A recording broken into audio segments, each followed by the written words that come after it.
Hey guys, welcome back to the channel. This is story about what if Yami falls in love with Naruto part 1. Before I start, please do support for more amazing content and comments for part 2. Do consider to subscribe my channel and share my video to your friends and check out the description as well. Let's start the video. Red eyes stared apathetically at the image reflected in the water before them. The image portrayed was of a blond boy with bright blue eyes happily hugging his injured instructor, wearing the man's headband on his forehead. Those crimson orbs rolled in annoyance at how the boy had gone from scared and tearful to joyful and bright in a matter of moments. Just minutes ago, the child had been informed of the beast he carried within himself, the same beast who possessed these red eyes. It's almost like he forgot about my reveal, the beast mused, unconcerned about the situation. The Kyohi most likely doesn't want to think about it right now, a voice that sounded both male and female spoke. 1. Not like I care about what he feels about the situation. It's not like he was my first container, anyway. True. Why are you here? Usually, you're deeper within his subconscious.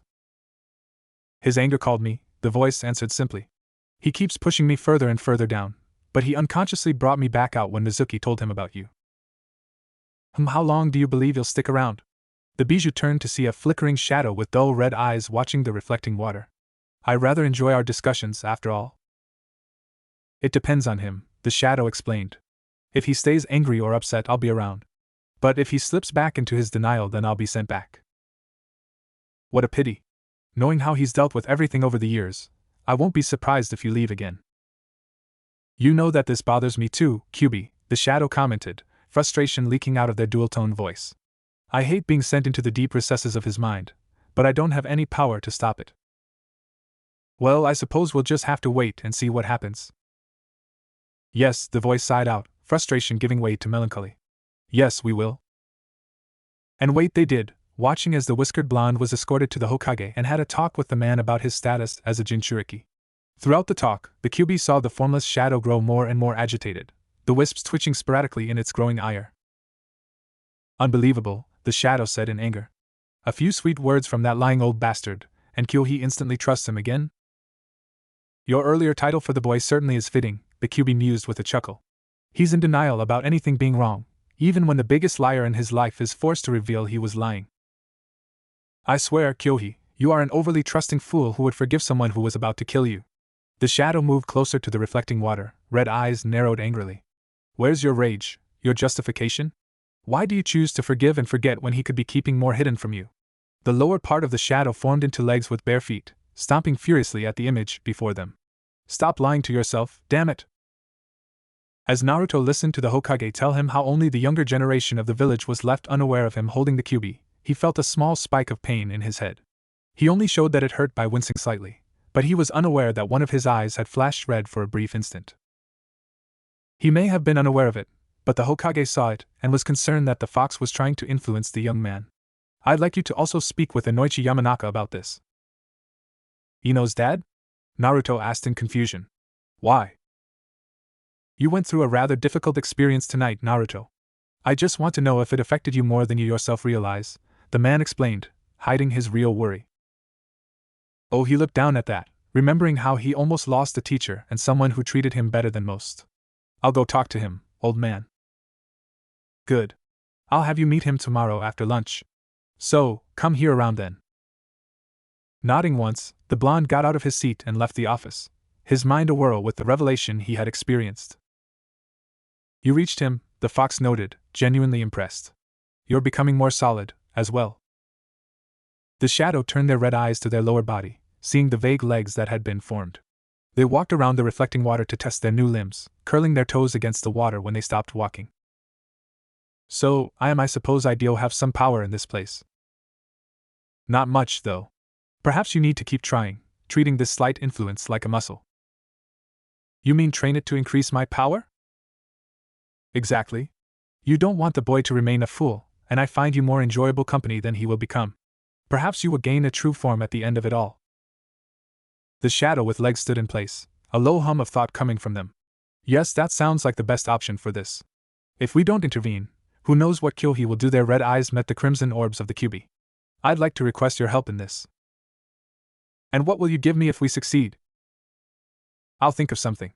Right now, I need to focus on getting him to stop suppressing what he truly feels.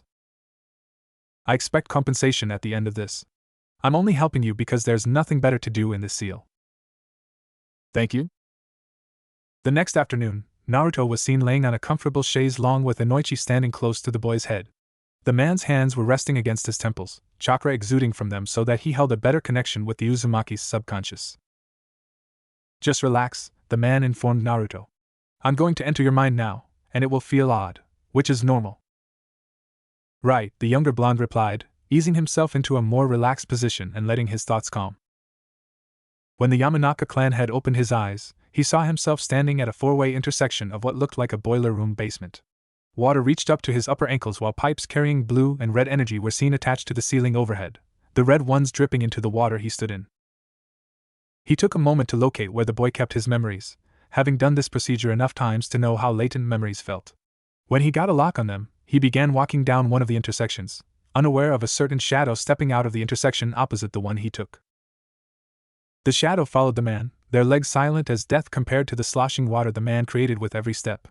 While they would have removed him from Naruto's mind, they lacked upper limbs to grab him with. So, they settled on following the Yamanaka as he entered the space where Naruto's memories were kept. The space looked to be endless, pitch black save for the doors that floated around aimlessly. Some doors were made of damaged wood, some were average-looking, and some looked ornate, like one found inside a high-society home. The ornate doors were unlocked, the average doors held common turn locks, and the damaged ones were chained closed with a thick padlock holding them shut. This looks normal, the man mused to himself, used to seeing how stored memories look to outsiders. He has more locked memories than I consider healthy, but I can't really blame him for it. And you shouldn't, he heard a strange voice state, making him turn and lock his blue-green eyes with dull red ones. I know you're the man who walked around with that Yamanaka girl and runs the flower shop. You have me at a disadvantage here. It will stay that way, also, assured the shadow. Why are you here, trespasser? I'm here to determine Naruto's mental state. Lord Hokage was concerned that him finding out about the Kyuubi would cause some mental stress. Yes, I suppose the Lord of Liars would feel that way about the boy. Lord of Liars? Pressed the man. Don't think you can just have me tell you everything, trespasser. I don't know you other than passing glances from Naruto, so, I don't trust you. I don't trust anyone in your village except for a select few. The man felt the rage from the shadow like a toxic miasma, making his skin crawl. Why do you feel this way? I don't need to answer you, the shadow answered defiantly, their red eyes glowing for a moment before thin arms were shaped together from the midsection of its wispy form. Raising the right arm, they pointed their open hand at the man and locked him in place. Seeing him struggle to move his body made their eyes narrow dangerously. You are not welcome here and no one is welcome here. Not in this place. They clenched their hand, and the man felt his mental projection get crushed by an unseen force, shattering him into dust that dissolved in the water below. Not where Kyohi is most vulnerable, the shadow finished, their voice carrying a deceptive calm that belied their cold fury. Inoichi jerked back in surprise, clutching his head with a groan as he fell to a knee. What happened? The Hokage asked immediately, concerned for one of his ninja. Uzumaki, the Yamanaka groaned as he tried to stave off the splitting headache that was quickly growing stronger. He has some sort of defense against mental intrusions. A defense? What did it look like? Pressed the older ninja. It was some sort of shadow. Inoichi's vision began to swim, the headache growing into the starting phases of a migraine. It had red eyes. That was all he was able to say before he was forced to lie down, the migraine becoming too much for him. Sarutobi cursed under his breath before he had two of his ANBU take the man to the hospital. The remaining two ANBU waited for their orders, hidden like they had trained their lives to do. Cat, the man began, making the female ANBU appear in a crouch, I want you to keep an eye on Naruto. With what's happened, I can't help but think the Kyuubi is responsible. Sir, not that I don't trust your judgment, but wouldn't Tenzo be better suited for this? She questioned.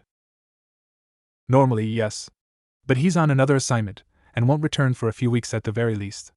Besides, Naruto's seen you before, so, it'd be better to have someone he's familiar with watching over him. Understood, she replied, turning to the unconscious boy. I'll take him home and explain what happened when he wakes.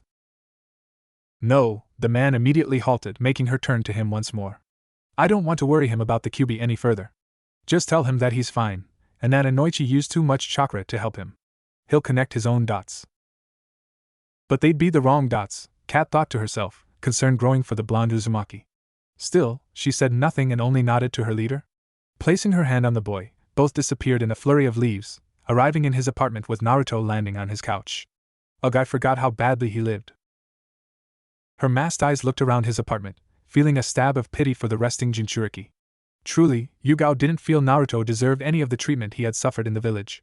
He was keeping the leaf and its people safe every day just by staying alive, something that should have been stressed to the masses when his status was revealed many years ago. With a sigh, she decided to clean up the place, if nothing else than to repay him for the service he continuously did for the hidden leaf. It seems that enraged stress gives you clearer form, the Kyuubi mused. You're only missing a midsection and head, now. Yes, I suppose so, but what will give me the final triggers that will solidify me? The shadow asked, concern in their dual-tone voice. Perhaps I could assist with that. Why? There was now suspicion in their voice. I've told you already, multiple times. I prefer your company, and there's nothing better to do. Besides, what I plan to tell you should definitely be enough. Oh? What makes you so sure, Kyuubi? Blackened lips curled back into a cruel, fanged grin as the fox's crimson eyes gleamed behind its prison bars. The identity of the boy's parents, and how they died the night he was born. The dull red eyes of the shadow widened at that, prompting the bijou to reveal the hidden truth. Yugao nodded to herself as her clones finished cleaning up the apartment. It was still in poor shape, but that was mainly because of where it resided in the village. Naruto's neighborhood didn't get much financial help from the higher-ups, another thing they controlled with their disgusting greed. She was broken from her thoughts when she heard mumbles from the teen, and she turned to see him shifting in his sleep. His eyes were clenched tight, and his arms gripped the couch like a lifeline. The mumbles themselves were unintelligible to her, so she couldn't tell what kind of nightmare he was having. She almost reached out to rouse him, hoping to save him from the dream, but he became deathly still as her fingers were inches from him. From his clenched eyes, she saw 2 tears roll down and heard him give out a whimper that made her heart stop. Because from that whimper, she heard him say, "Dad, Mom."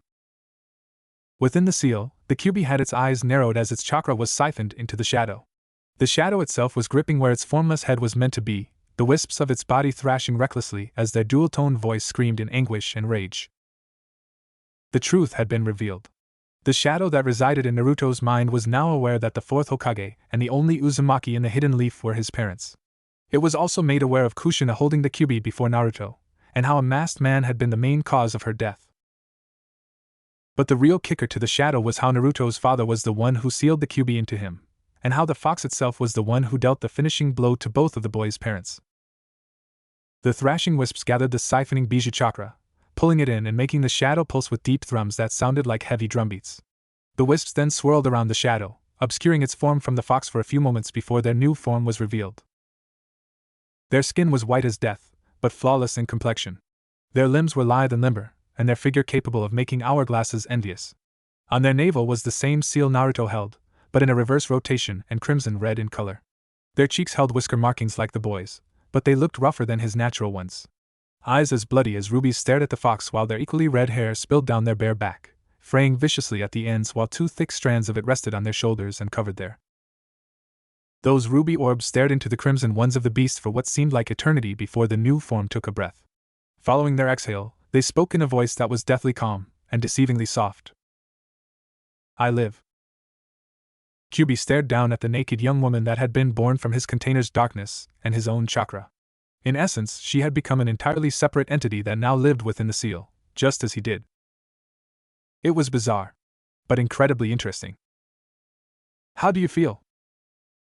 She looked to her pale skin, turning and twisting so that she could get a better look and feel for her new body. After a few minutes of doing so, she turned back to the fox with an oddly calm face. I feel liberated, she said softly before a hand raised over her throat, her eyes slightly wider in surprise.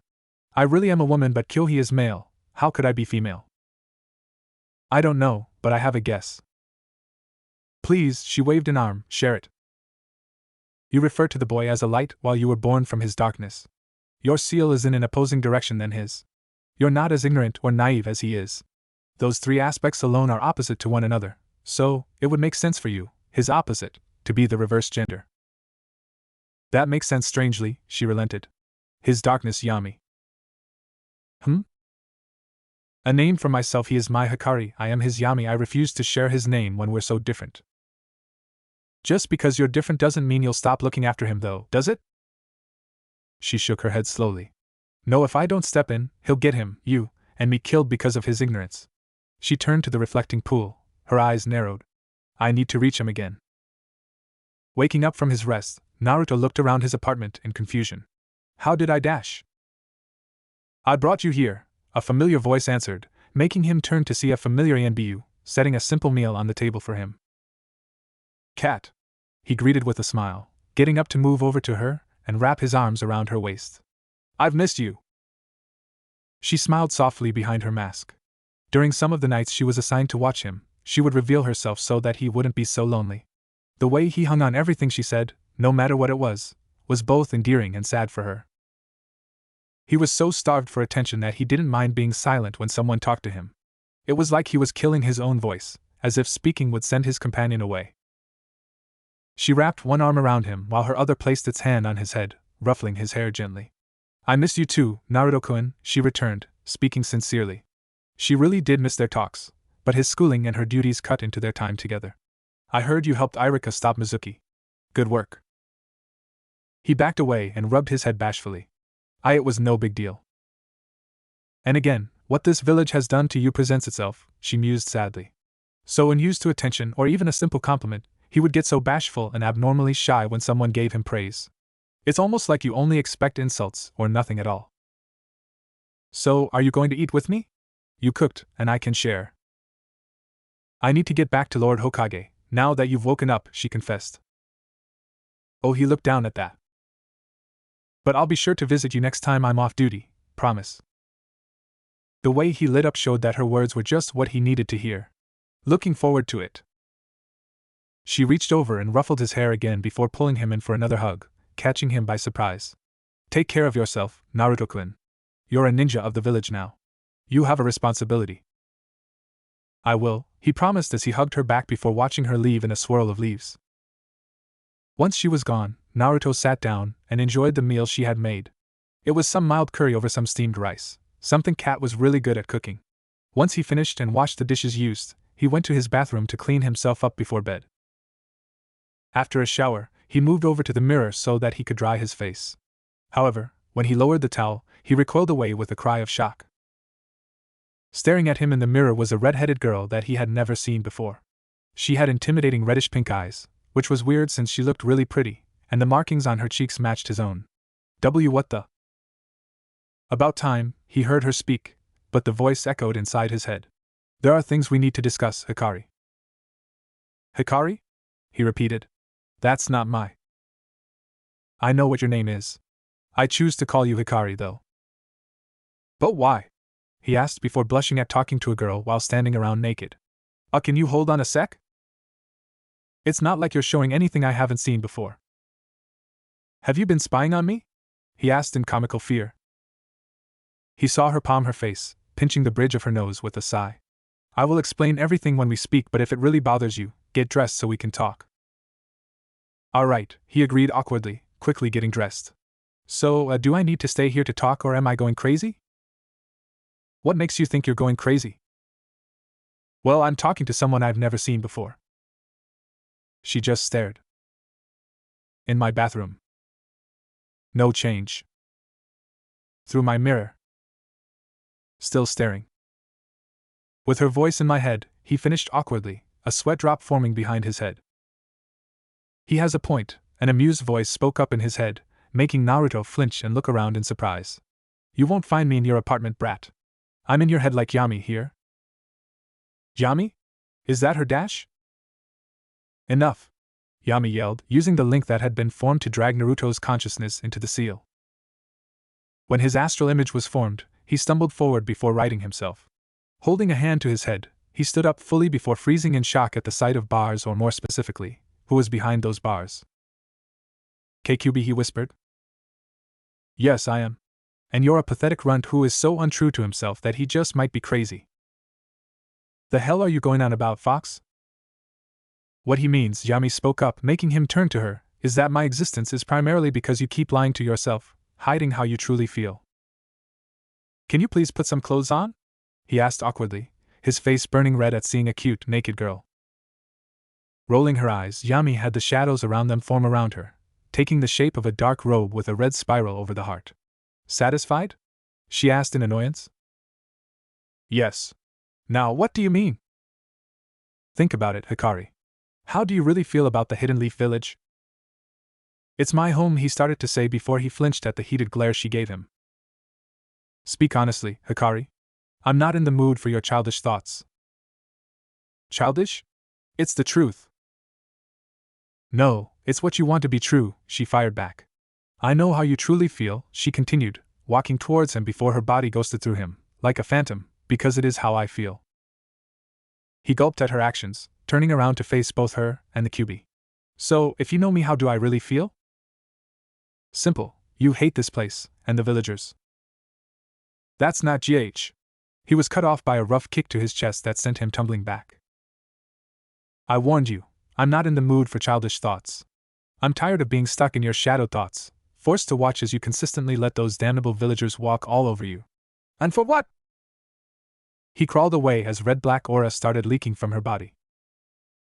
For the naive hope that they'll possibly change? Say that they do. What makes you think they'll forget about how they once treated you? Deep down, they will still hate you for something you had no control over. That's not true.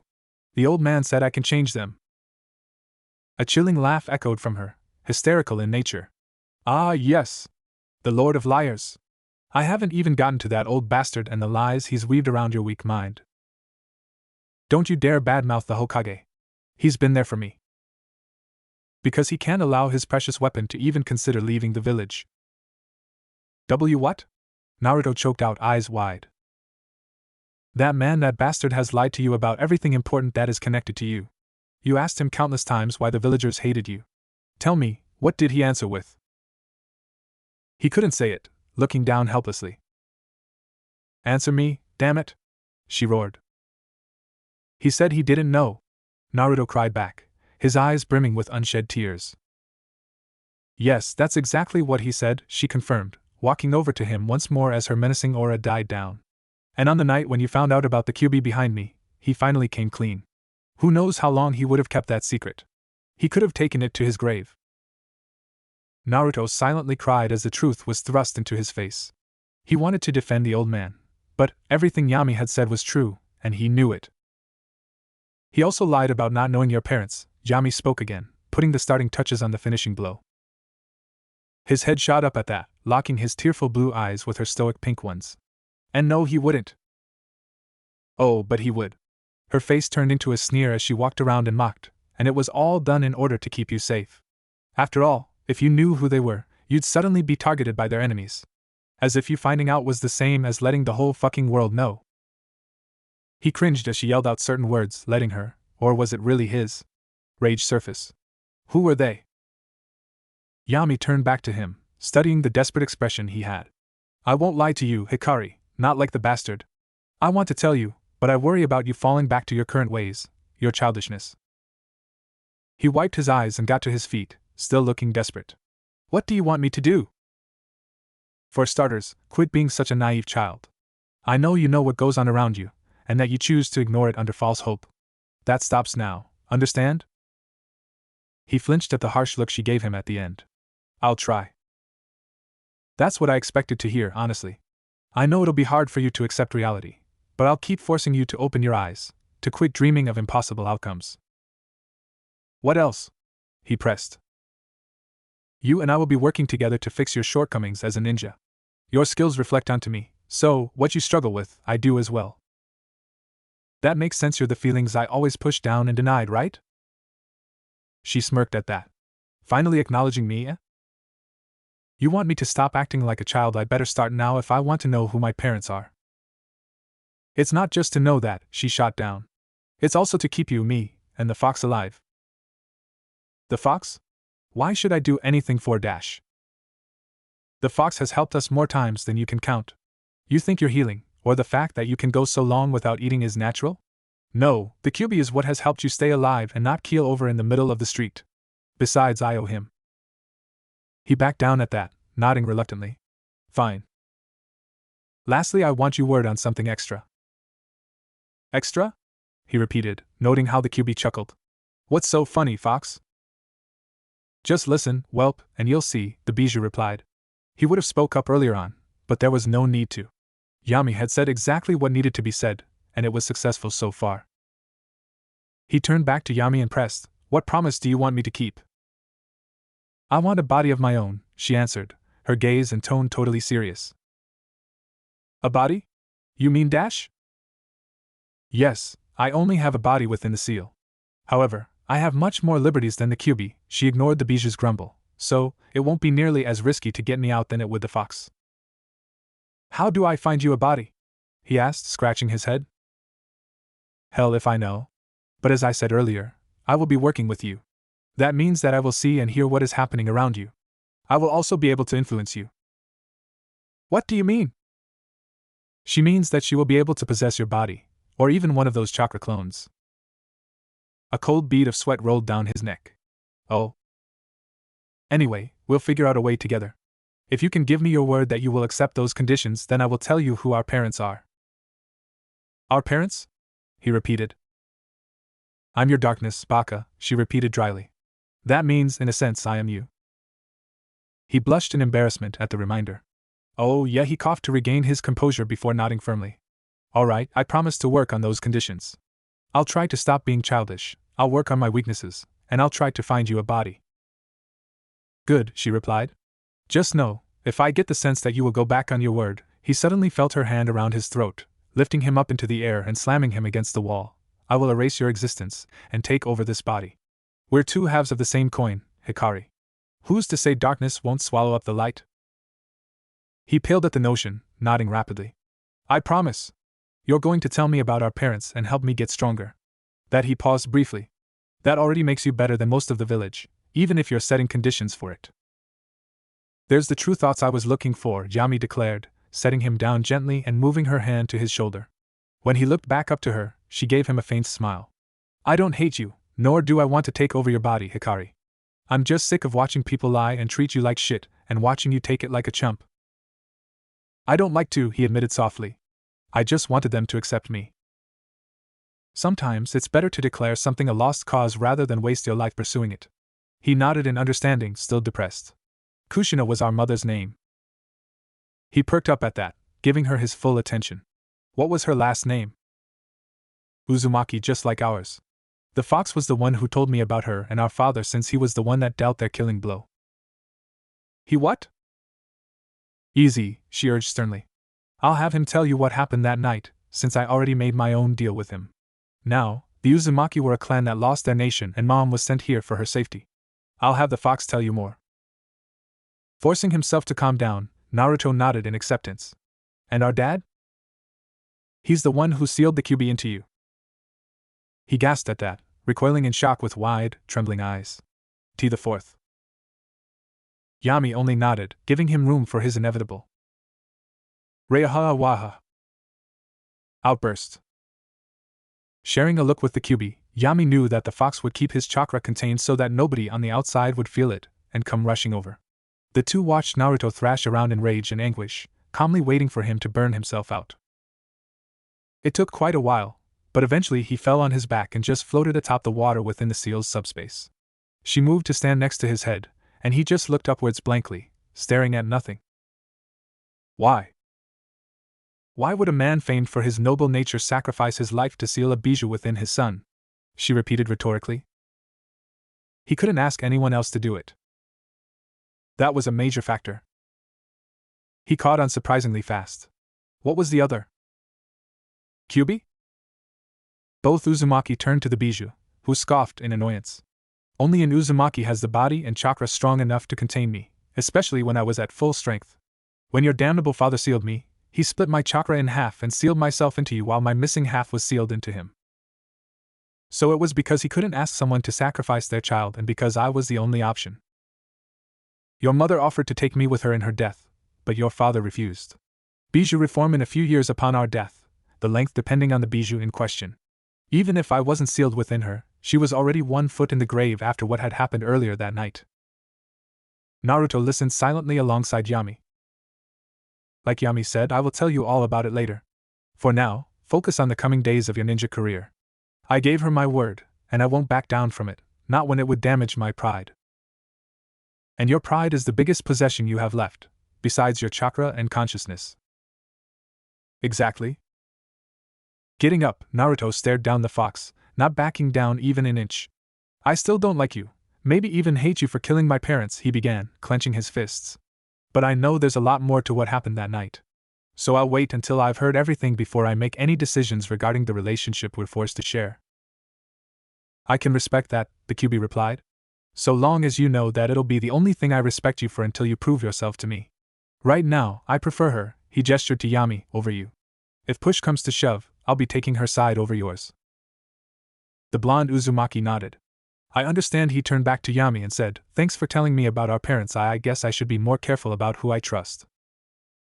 I'm not saying that everyone in the village is untrustworthy. The Ichiraku family and that cat Anbu genuinely care for you. There could be others too, but they're much harder to find. So keep my eyes open? Exactly, Yami confirmed, smiling at him before sending his consciousness out of the seal. That went well. Better than I was expecting, at least, the Kyuubi agreed. So, what will you do now, girl?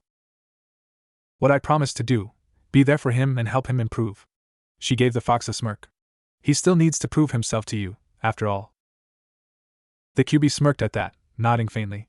That's true. The following day saw Naruto sitting in the classroom for the last time, unable to hide the proud smile he had on his face at finally graduating. Sure, his placement as a genin could be counted as a field promotion, but he didn't care. You should, Yami spoke up, making him lose his smile for a confused look. What do you mean? Think about it this way. Remember that boy a year ahead of us that couldn't use his chakra for ninjutsu or genjutsu, yet still graduated? Yeah? Well, someone must have vouched for him in order to get him graduated, most likely his current teacher. Your reason for not passing the exam is relatively minor compared to his, but no one came to your defense. That isn't really fair, Yami. We know why they didn't come to my defense. I can't expect things to change simply because I know why I was hated. True, perhaps when our sensei comes to gather us and our future teammates, you could clear the air and see how he feels about you. If they respond negatively, then we'll need to come up with an alternative to getting stronger. Naruto sighed softly at that, his earlier good mood gone. I know things won't change right away, but I'm wondering if it'll ever get easier. What will you do if it doesn't? I don't know. We'll think of something, Yami promised, and he felt a ghost of someone's hand patting his shoulder. We're in this together, two halves working as a whole. He smiled faintly. Thanks, Yami-chan. Yami said nothing in response, simply choosing to watch everything through Naruto's eyes. She observed as Irika, who still looked slightly injured, came in and announced the teams. She fought a growl when she heard that Naruto was to be paired with his misguided crush, Sakura, and his self-declared rival, Sasuke. Those two, she muttered, having the connection cut so Naruto wouldn't hear. An Uchiha, eh? Sure, the brat was the worst of his class, but still. Still? Yami pressed. A Sharingan, the bloodline of the Uchiha, is capable of controlling a bijou. It stings my pride to confess that I was controlled twice by that damnable eye. Once by Madara Uchiha when he fought Hashirama Senju, and the second on the night the brat was born. After you were ripped out of mother? Yes, he growled out, his pride stinging furiously. So you suspect that Hikari is paired with the Uchiha in case you cause problems? She guessed. It's not out of the question. Yami frowned at that, returning her attention to the outside world just in time to see Naruto hogtie the Uchiha after getting the jump on him. He then took the boy's image and approached the pinkette. She put her foot down then, taking over Naruto's body with the only sign being the transformed black eyes of Sasuke turning ruby red. No. Yami? What are you dash? Why am I in the seal? She heard Naruto cry out in alarm, making her scoff. I warned you that I could take over, didn't I? I stepped in before you could do something so foolishly idiotic that it could only end badly. I was just going to talk to Sakura-chan and ask her what she thinks about me, he argued. She'd never tell me face to face, but she'd definitely tell the bastard. Baka no Hikari, foolish light. She raged, getting him to back down. Your infatuation with that useless girl will end now. She is not worth it, and she will only hurt you in the end. You don't know that. Don't I? She challenged, relinquishing control back to him. Very well then. Prove me wrong, Hikari. If she thinks positively of you, then I'll apologize. He nodded with Sasuke's image before he approached Sakura and played the part of the bastard. Not much later, Naruto was sulking on the academy roof. Well, I didn't think that she was such a shallow bitch, Yami spoke up. Don't rub it in. I warned you, Hikari. I said that she would hurt you and I was right, she pressed, dragging him into the seal to speak to him up front. She made him look her in the eyes and continued, I never expected her to say those words, but I knew she thought poorly of you. Still, how do you feel about her so casually dismissing our dead parents, and how their deaths are why you weren't raised properly? How does that feel, hearing a sheltered brat speaking that way about you? Stop it, he whispered, clenching his eyes shut. I will never quit stopping you from foolishly denying everything that hurts you. Do not forget, Hikari, she poked him in the forehead, making him look back at her. I am the parts of you that you buried. I refuse to be buried again. Understand? He nodded sadly. Good. Don't forget that you made a promise to me that you would stop being a fool in denial. If you refuse to uphold that promise, then I will take over permanently, something I honestly hope won't happen. You say that, but you keep on making me see what hurts me. It was easier to ignore them. Easier? Perhaps, at first. But later? What if you found yourself forced to acknowledge everything that hurt you? What would happen if it was too much to bear? When he didn't answer, she finished, it would break you and I would be forced to pick up the pieces while the Kyuubi was left free to do whatever he wishes. And I wouldn't have hesitated, the fox freely admitted, giving a feigned smirk. Naruto didn't respond immediately, sulking sadly at how true everything was. So, what am I supposed to do? Just mistrust everyone? Must I repeat myself every time we speak? Yami asked in annoyance. I'm not saying to live such a jaded life. I'm saying for you to be mindful of what's around you, and not to take everything at face value. You have been infatuated with that girl for years, but she did nothing to strengthen those feelings whatsoever. She belittles you, strikes you for annoying her, and has no reason to return your affections. She is not worth it. She stressed the last words deliberately. Tears were slowly rolling down his cheeks as Naruto bitterly accepted the reality before him. He sat against one of the walls of the seal, hugging his knees to his chest to weep. Pitiful, the Bijou grunted, only to get shushed by Yami giving him a fierce look. She approached her lighter half and sat next to him. Reaching an arm over his shoulders, she let him lean into her and vent out his frustration and sadness. Things will get better in time, Hikari, whether you find more people to trust here, or if we must leave to avoid you breaking apart, things will get better. I'll always be here with you, a darkness that will protect your light. She let him weep after her promise, unaware of her own stray tear that rolled down her cheek. 2 hours. That's how long it had been since the sensei came and picked up the other teams, leaving Team 7 alone in the classroom. The trio sat in relative silence, a silence that unsettled the resident Pinkette. She was used to Sasuke's silence, but Naruto being quiet was so foreign and unnerving. What's worse was that he had this depressing air about him, which honestly concerned her. She was so used to seeing Naruto being optimistic and hyper, but now, he looked so subdued. Well, except for when she attempted to ask if he was alright. That got her a look that was so emotionally charged that she quickly backed down. The sadness and anger that radiated from his stare sent chills down her spine and even got Sasuke to briefly look their way. Now, she just fidgeted in her seat and spared glances between her teammates unsurely. Salvation came when the door opened and the man she assumed was their sensei strolled in, casually reading an orange-colored book. Team 7, right? He asked coolly, earning an annoyed look from Sasuke, a shy nod from her, and a dull stare from Naruto. My first impression of you all is that you guys seem pretty boring. Sasuke's brow twitched while Sakura frowned. Naruto kept his dull look, which concerned the Jonin, though none of the genin knew that. Meet me on the roof. We'll get acquainted there, he stated before disappearing in a swirl of leaves. Sasuke immediately got out of his seat and walked after the man, followed quickly by Sakura. Naruto took a moment to take a breath before he slowly stood up and trailed after his teammates. When he arrived, he took a seat to the left of Sasuke, who sat between him and Sakura. Kakashi leaned on the railing of the roof across from them, still reading his book. So, why don't we get started by introducing ourselves? I'll start, and you three just follow my format. My name is Kakashi Hatake, your sensei. I like reading and traversing the road of life. I dislike those who don't understand good literature and people who dismiss the importance of the road. I have lots of other hobbies that you don't need to know about, and my dream is a secret. Not much was shared, but the genin got the basic idea and Sakura went first. I'm Sakura Haruno. I mean the person that I like, as she gave a discreet glance at Sasuke and blushed faintly. I dislike Ino Pig and Naruto Baka, she continued with a frown, not noticing the blonde's hair shadowing his eyes. My hobbies are. She gave Sasuke another glance, turning slightly redder. And my dream is this time, she just squealed to herself with a giggle, which prompted Sasuke to scoot away from her. That was informative, Kakashi lamely commented with a sweat drop. Next? Sasuke locked gazes with the Jonin before he grunted in annoyance.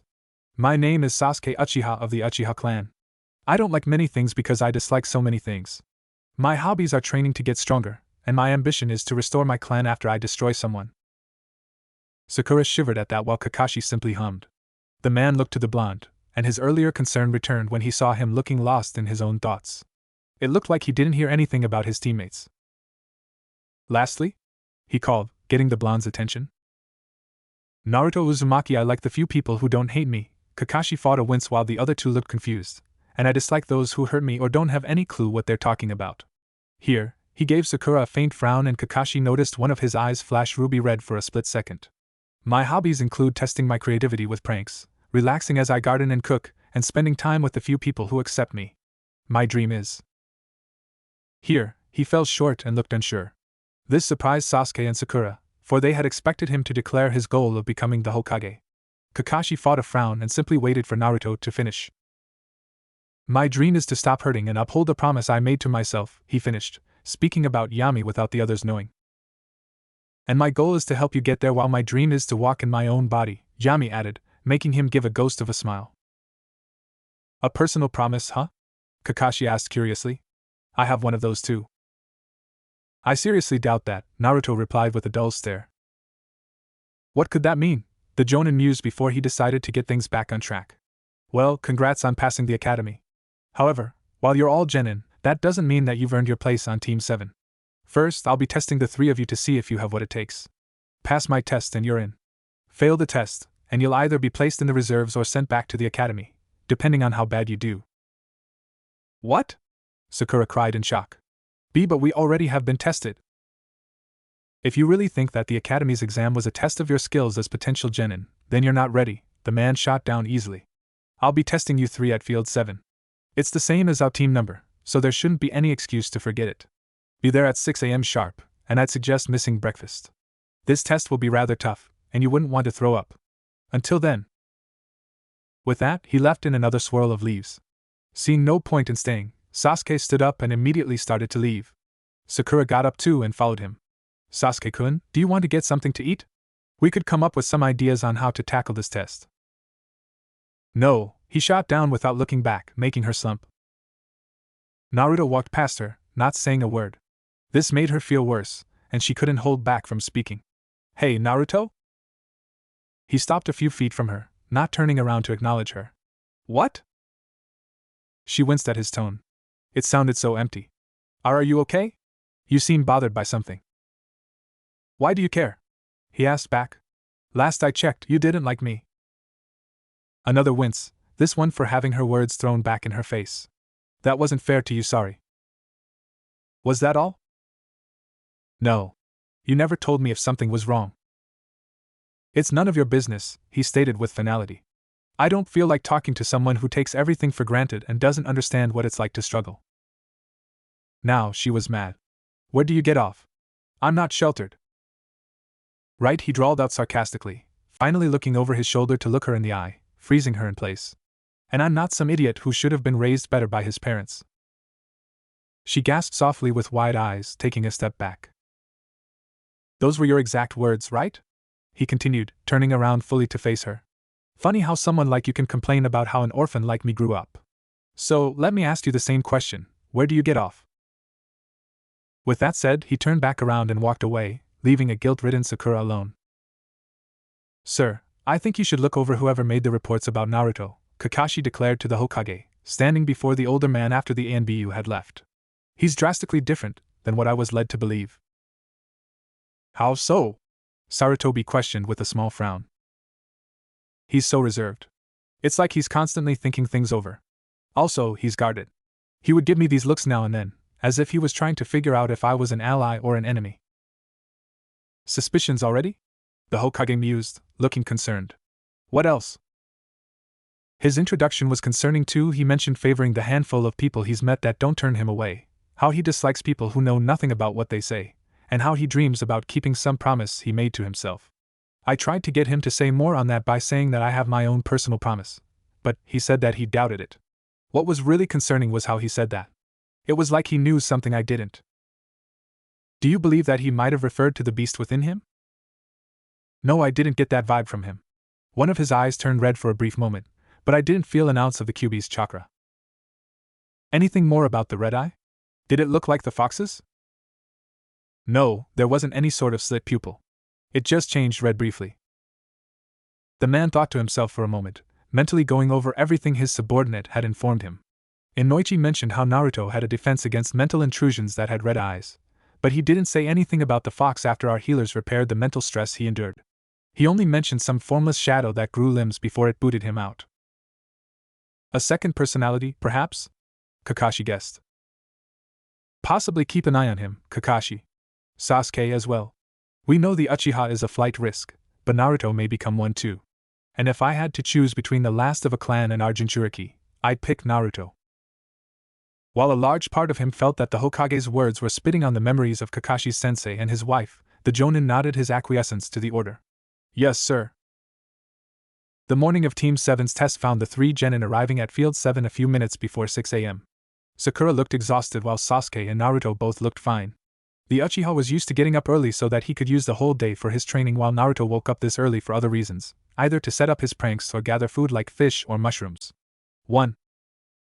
The Pinkette looked to her blonde teammate as he sat against a tree, trying to get a little more rest before their sensei showed up. What he had said to her had stayed in her head all night, and it contributed to her skipping dinner, that and her desire to diet. Thinking back on how she had complained about Naruto to Sasuke, or Naruto disguised as Sasuke, made her realize that he was right to call her sheltered. She had grown up with two loving and supportive parents who bought her everything she could need, along with many things she wanted. Meanwhile, Naruto grew up alone and had to make do with whatever he could get for himself. And she had the nerve to complain about dead parents, people he probably didn't even know, not raising him properly. That's more than being sheltered, that's being a heartless bitch, she thought to herself sadly. Geez, even I can believe you said that. Her inner self spoke up, making Sakura wince.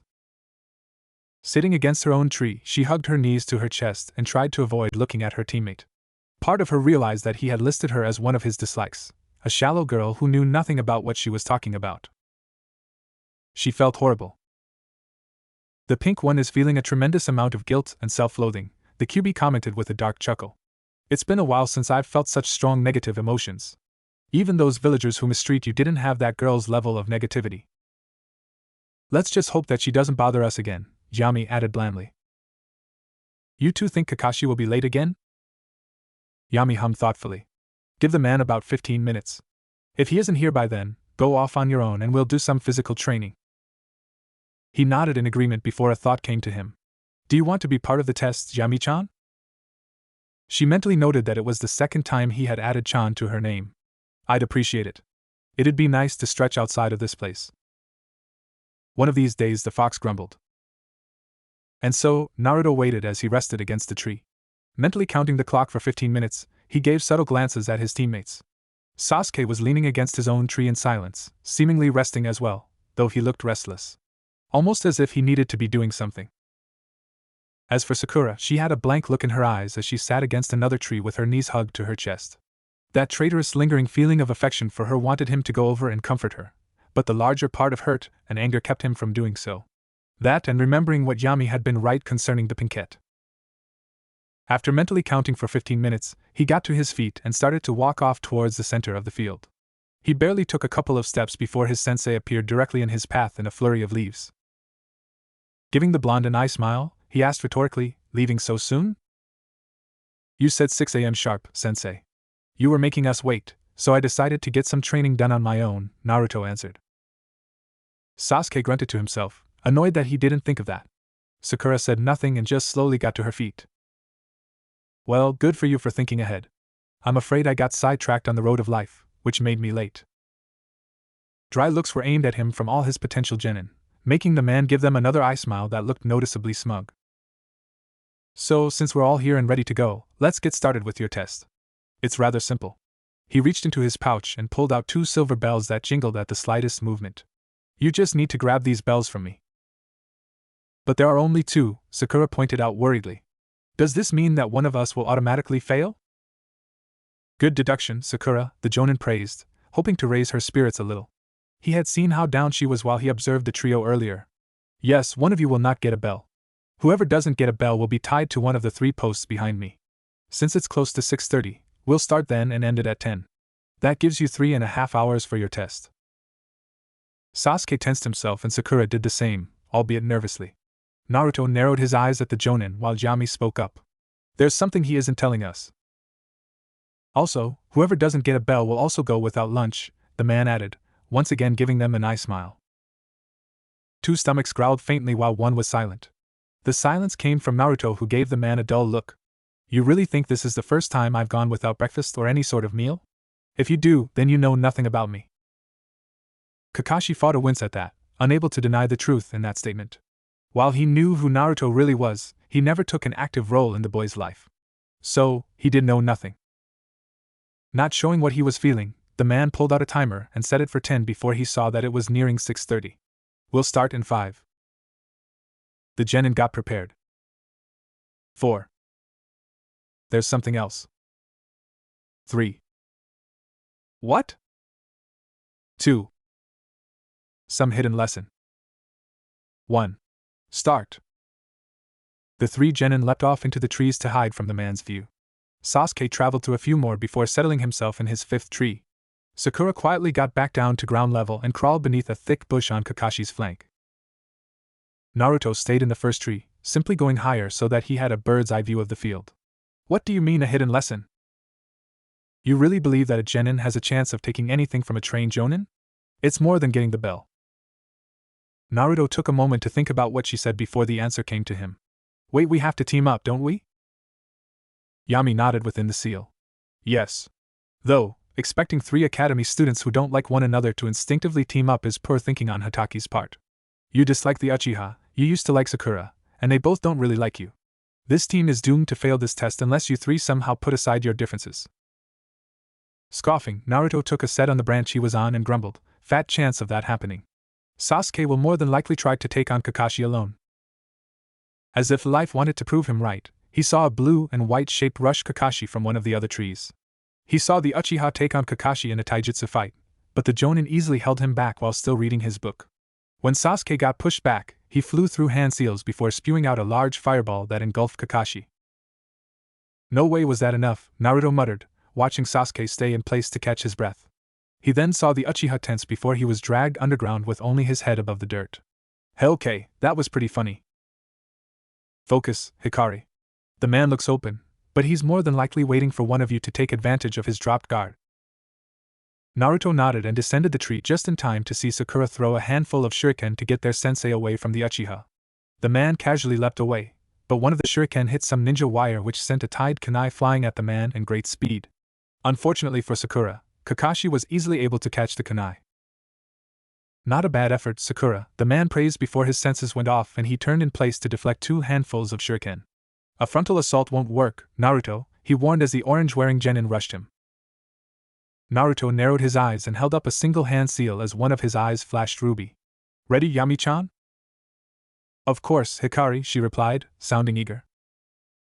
Shadow Clone Jutsu, Naruto declared, forming a clone beside him. To Kakashi's concern, the clone's eyes were ruby instead of blue, but he was more focused on the 2 blondes running in crisscrossing fashion. With every cross, they threw some shuriken to keep Kakashi on his toes before Naruto leapt forward with his fist pulled back. Kakashi blocked the punch with his palm, but the ruby-eyed clone used the original as a stepping stone to land a kick to his face. Kakashi moved with the kick, letting the blonde think he got a blow before an arm snapped out and grabbed the clone's stretched leg. Nice try, he commented before the clone smirked and burst into a dark cloud of wisps. He couldn't think about it as Naruto burst through the cloud with a kunai in hand. Kakashi caught the slash with his own kunai, but he saw the cloud of darkness swirl around the 2 of them before forming back into the ruby-eyed clone that was within his guard with a kunai pointed at his heart. The 2 blondes smirked at him while he tried to figure out how a shadow clone was able to pull off what it just did. He was distracted by his student and his own thoughts enough to allow Sakura to cut the strings of the bells and let them roll to the side. She quickly ran for them and gathered them with a smile. Got them! She cheered. Sasuke, who was still mostly buried, Though Sakura dug him out enough for him to pull himself out, looked angered at the girl getting the bells while he was easily bested by the Jonin. His anger grew when he looked at the two blondes, seeing how the Uzumaki somehow knew how to create solid clones and not the basic illusionary ones from the academy. Yami dispelled herself in a burst of white smoke, the regular kind that showed a clone's death. When she returned to the seal, she gave an annoyed huff. So, she took advantage of the situation to get the bells. Can't really be angry with her since shinobi are taught to do that. But the question is who she'll give the other bell to. You really have to consider that, she fired back blandly. Kakashi took a step back from Naruto and looked to the timer, seeing how the bells were taken within the second hour of the test. The first had been spent with the genin waiting for a proper moment to strike before Sasuke's impatience took hold. He had to say, he was impressed with them. Sasuke's skills were to be expected given his earlier training and his placement as Rookie of the Year. Sakura had a good head on her shoulders, though she would definitely need to step up her training if she hoped to catch up. And once again, Naruto caught him by surprise. That strange clone of his was more than just a shadow clone, and he had good tactics, more than likely from his elaborate pranks. He did say that he liked to test his creativity with them. Perhaps his creativeness would be useful in terms of strategy. Nice work. So, Sakura, he began, getting her attention, since you have the bells, you can decide who to give the second one to. He expected both boys to give her either a pleading, Naruto, or a demanding, Sasuke, look, but he only got half of his expectations met. Sasuke did give a demanding scowl towards Sakura, but Naruto simply looked at her as if he knew what would happen. The pinkhead bit her bottom lip, torn between her crush and her guilt. She wanted to help her Sasuke-kun advance, but she still felt horrible about what she had said about Naruto. Eventually, she made her decision and tossed both bells to her teammates. That was unexpected, Kakashi muttered. Care to explain?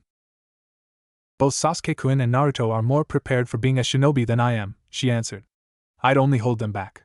Mentally, she added, at least this way I can help and start to make up for what I said. Interesting. I didn't think you'd have it in you to put your teammates above yourself. Well, here, the man paused dramatically, I guess I have no choice but to pass you all. Congratulations. Sasuke and Sakura were both agape in surprise while Naruto frowned at Kakashi. The test was never about the bells, was it? He accused. Partially, but mostly not, the Jonin confessed. This test was to see if you three would be willing to work together and put aside your differences. While you all attacked me on your own, you did work together in a sense. Sasuke advanced first, Sakura came to his aid, and Naruto distracted me, which gave Sakura the time needed to dig out Sasuke and remove the bells. It wasn't a voluntary effort though, Naruto pointed out. But it was still an effort. So I hereby dub the three of you as genin of Team 7. Sakura cheered in excitement, while Sasuke smirked. Naruto fought a smile, knowing that there was more going on. Something tells me that we weren't allowed to fail, Yami commented. Yeah, I was thinking the same thing, he agreed. After dismissing the genin for the day, Kakashi held Naruto back to talk. So, that was an impressive clone technique he used. I didn't know that shadow clones could act like that. The sacred scroll gave some extra details about them, but not everyone could pull them off, Naruto replied, thinking up an excuse on the fly. The chakra necessary for that is insane, and I have chakra in spades. Yeah, you sure do, the man complimented. Care to explain why your clone's eyes were a different color? Was that something else the shadow clone could do? Naruto frowned at the man's knowing tone. It isn't the fox, if that's what you're worried about. And I don't feel like telling you what it is. Raising his hands up, the Jonin gave his student an eye smile. Hey now, no need to get so defensive. I had a feeling it wasn't the fox, and you seem to be in control of your odd clone. I just wanted to make sure that any future surprises wouldn't be the unpleasant kind. If they are unpleasant, then it's only because of what I'm forced to become, Naruto replied cryptically before excusing himself and walking off. See you tomorrow, Kakashi. The man hummed to himself, thinking over the enigma that Naruto Uzumaki had become. I wonder what else he'll surprise me with. Inside his mindscape, Naruto sat across from Yami while she had her back to the gates that held the Kyuubi. It was early in the morning that followed yesterday's bell test with Kakashi, and his darker half wanted to speak with him. You and I worked fairly well during our final assault on Hataki yesterday, she spoke up with a faint frown. We managed to catch him by surprise, but we can't expect that tactic to work on every opponent we face. Also, you yourself must improve your sync with both myself and your clones. Gotcha. Maybe we could do some mock battles between us and help me get some experience. That will help, but I can only give you so much experience since I'm a half of you, Hikari. You'd need to spar against others to improve more thoroughly. Try to find someone who is proficient in taijutsu. You in your darkness lack a true style and only move with basic stances and rough instincts. That's true. Perhaps that boy who was sponsored a year before? Didn't you have an issue with him during the team placements? Naruto brought up. Not with him, personally. My issue was the fact that a person with greater flaws than you was allowed to graduate while you had to be tricked into committing a crime before you were granted genin status. I won't deny that he'd be a useful source of physical training, and I agree with Kyubi-san that you should seek him out. Naruto hummed in agreement. Okay, I'll have a clone search around for Lee. Hopefully, it won't be so hard to find him. Very good. Now, we have our first day of training with Hataki and your teammates. Better get going, Hikari. Nodding with a faint smile, Naruto left his mindscape. Kyubi then spoke up. When will you bring up the notion of Fuinjutsu to him? In time. Best to have him fix the flaws in his basic skills before moving him to more difficult subjects. And I doubt there's a study more difficult than Fuinjutsu. I won't argue with that notion, considering how I've been sealed 3 times now and am only half of what I used to be because of sealing. In the meantime, I'm curious about something, Kyubi-san. I was able to take on the form of fluid dark smoke yesterday. I assume that's linked to my natural alignment to darkness. But will this mean that Hikari will eventually get something associated with light? Possibly, but if he does eventually get some sort of power, it'll awaken only when he is ready or in need of it. We can't force the issue for this. I see. I wonder what it will be. Well, Kakashi began after ignoring Sakura calling him out on being an hour late. I believe it's time we began our first official day of training as Team 7. Now, before you think I'm going to immediately start you on learning any jutsu, I'm not going to introduce you to any new jutsu until I know that you 3 can work together more effectively. I believe in teamwork above working alone. But what if we have issues that we need to work on alone with you? Naruto questioned, much to the Jonin's interest. Such as? Well, I'll admit that I'm not good at taijutsu. I know a few basic stances and moves, but most of my taijutsu is me acting on some basic instincts. Sasuke and Sakura looked slightly surprised at Naruto admitting his own faults so readily, considering how stubborn he was during the academy. Kakashi, on the other hand, was proud to see one of his students accepting that they have faults in the first place. Are you doing anything personally to fix this, Naruto? I have a shadow clone looking for someone I remembered being a year ahead that was sponsored by a Jonin despite only being able to use taijutsu. I figured that the 2 of us could train so that I could try and find a style that works, and he gets a regular sparring partner. Kakashi nodded with his signature eye smile aimed at his blonde student. Good. I'm glad to see you taking some initiative in improving yourself. Turning to the other genin, he continued, you 2 should think about doing something similar to your teammate. You can't always rely on your sensei to be able to help you improve as a ninja. You'll find that, on multiple occasions, you'll either need to work on your training alone or with someone else. Now, as to your question, Naruto, if you feel like you have an issue, then I'll be willing to help you either fix it or point you in a general direction to do so. Accepting the answer, Naruto nodded and waited patiently for the team training to commence. In the corner of his eye, he saw that Sakura looked thoughtfully concerned while Sasuke showed nothing, concealing anything with his usually disinterested expression. Mentally, he shook his head at how stubborn the Uchiha was. He hadn't changed much since the academy, and that would cost him. The clone Naruto had sent out had been searching for Lee for almost an hour. He checked other training fields, but he wasn't there. He checked the place where missions were assigned, but he only saw teams 8 and 10 there getting their first year ranks, missions that made him gawk at how stupid they sounded. He even asked a couple of his superior ninja if they had seen him, but they hadn't, though they did tell him what team Lee was assigned to since the Jonin in charge of it was pretty well known. So, the clone expanded his search parameters from Lee to Team 9 and All Might Guy. That had happened about 10 minutes ago, but still he didn't have much luck. It wasn't until he was near the Hokage mountain that he heard the faint echoes of 2 male voices yelling at one another. Concerned, he changed his direction and headed toward the voices. When he was able to spot who they were, he was pleasantly surprised to see that it was Lee and, more than likely, Guy-sensei. Sensei, if I cannot finish this exercise, then I will lap the hidden leaf 10 times while on my hands. Lee cried out, showing Naruto that the 2 weren't necessarily yelling at one another, they were just really into their physical training. That's the spirit, Lee. I'll do them with you so that your youth could be more motivated to reach my level of physical might. YOSH. A part of me wants to fail this exercise now, Sensei. Just so I could be motivated by you some more. Officially overhearing two men in green spandex yelling youthfully at one another, Naruto's clone made his presence known to the taijutsu enthusiasts. Once he had their attention, he politely greeted his fellow genin. Hey Lee. Good to see you again. Ah, Naruto-san. You've succeeded in becoming a genin as well. That is wonderful news.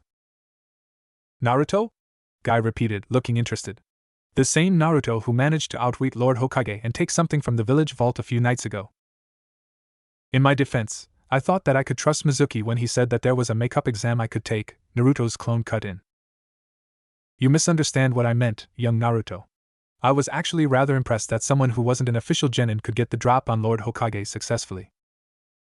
Sheepishly, the clone explained, he wasn't expecting it since I haven't done anything like that before, and I managed to take advantage of both that and a weakness I know he had. Guy laughed boisterously at the blonde Uzumaki's humble honesty. Truly, you have some untapped potential. Now, may I ask what you are doing up here? Yes, I was actually hoping to talk to Lee about taijutsu. What about it, Naruto-san? Lee questioned curiously. I'll be blunt. My taijutsu isn't great, and I could really use someone to help me find a style or form that I can work with. I remember that you were really good at taijutsu in the academy, and I was hoping that you could help me with mine. I could offer you some shadow clones to help you practice your own style against multiple opponents in return. Lee was surprised at how his ex-classmate had complimented him when everyone else from the academy usually brought him down. Guy, on the other hand, was impressed with the extra steps Naruto was taking to help fix the flaws in his skill set. It showed personal insight and initiative that many fresh genin lacked nowadays. Lee, he spoke up, earning the attention of both genin. Take young Naruto's offer. So far, you haven't gotten much practice with fighting multiple adversaries at once, and rumors of Naruto's usage of the shadow clone technique help me believe he can assist you in that regard. Saluting, Lee replied, Yes, sensei. As for you, Naruto, the Jonin continued, I'm impressed with your drive and willingness to work on your issues. As both thanks for offering Lee some extra training and as a reward for showing such initiative, I'll take some time to look up the forms for a few styles that I believe may help you in your ninja career. I'll present them to you tomorrow evening during the evening conditioning Lee and I usually go through. Is this acceptable? Immensely relieved and grateful, Naruto's clone nodded his agreement before bowing respectfully. Yes, that sounds perfect. Thank you so much, Guy-sensei. Excellent. Now I'm busy giving Lee some personal training for today, so we won't have need for your clones today. We will start our conjoined training the night you choose the style you wish to learn. I understand, and thanks again, sensei. I'll be sure to let boss know the good news. Boss? Both green-clad ninja repeated. I'm just a clone, so I wouldn't have been able to offer much help today anyway. Boss created me to find Lee and give him the offer before returning to him with his answer. Good seeing you again, Lee. And I'll make sure boss knows to meet you both tomorrow night. Tell him to meet us by the memorial stone, Guy informed, earning a nod from the clone before he took off. Chuckling at what just happened, the Jonin returned Lee to his exercises while once again being impressed with Naruto's intuitiveness. The boy was already breaking ground with his training. That's enough for now, Kakashi spoke up, prompting Naruto to lift his headband from covering his eyes. Nice job, you two. Naruto, you listened to Sakura rather well. And Sakura, you provided apt description for this obstacle course. You could have completed it faster, but speed will come with more practice. The two genin nodded while Sasuke was leaned against a random tree as he watched his two teammates complete the exercise. To help Team 7 improve their teamwork and hopefully build some measure of trust in one another, he had one member blindfolded while a second member acted as their eyes and guided them through an obstacle course of Kakashi's own making. First up had been Sasuke leading Sakura. They took the longest since he didn't give her the clearest of instructions, usually keeping them clipped and short. Because of this, Sakura was bereft of information that, while minor, could have made the course easier to handle. Next was Naruto led by Sasuke. The Uchiha's stubbornness showed itself again, and he once more gave short-worded orders without much explanation. Naruto learned from watching Sakura struggling and didn't move until after asking Sasuke for extra details whenever he felt that the orders weren't clear enough. Third had been Sasuke led by Naruto. Part of Naruto's old competitiveness with the Uchiha threatened to show, but he held himself from acting on it and led Sasuke through the course with simple orders that had extra information added when he felt it was needed. This included stray items that the three genin could have tripped over left behind by their sensei. Fourth was Sasuke led by Sakura. Their time, in contrast to when Sasuke was leading her, was the fastest since Sasuke started moving by recalling how the course felt during the other times he walked it. Sakura had been left following him and calling out whenever he made an incorrect turn or almost tripped over an obstacle. Kakashi had complimented them on their speed, but reprimanded Sasuke on his impatience. Fifth had been Sakura, led by Naruto. She surprised Naruto by patiently waiting for his orders and allowing him to explain extra details before she made any moves. They had the second smoothest time with the course. When Sakura was leading Naruto, he offered to walk ahead slowly and let her warn him of incoming directional changes or obstacles to avoid.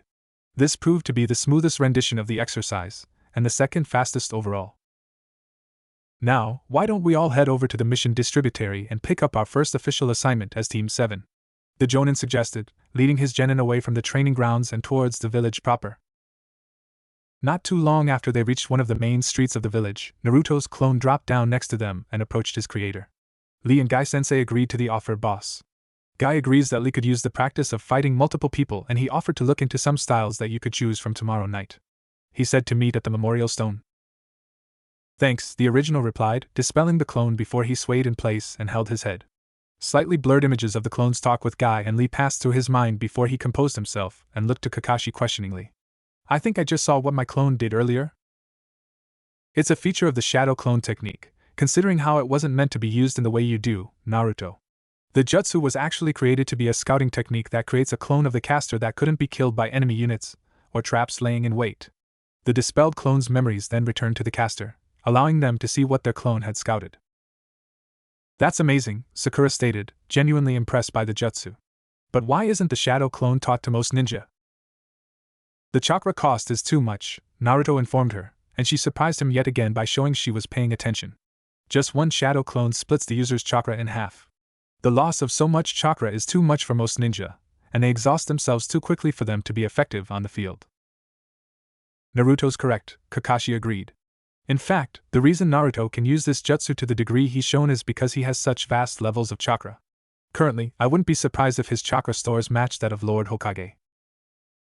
Sakura was amazed at that knowledge while Sasuke scowled enviously. To think that the class dropout had so much chakra to use. It meant that Naruto could, potentially, toss out multiple jutsu like they were candy.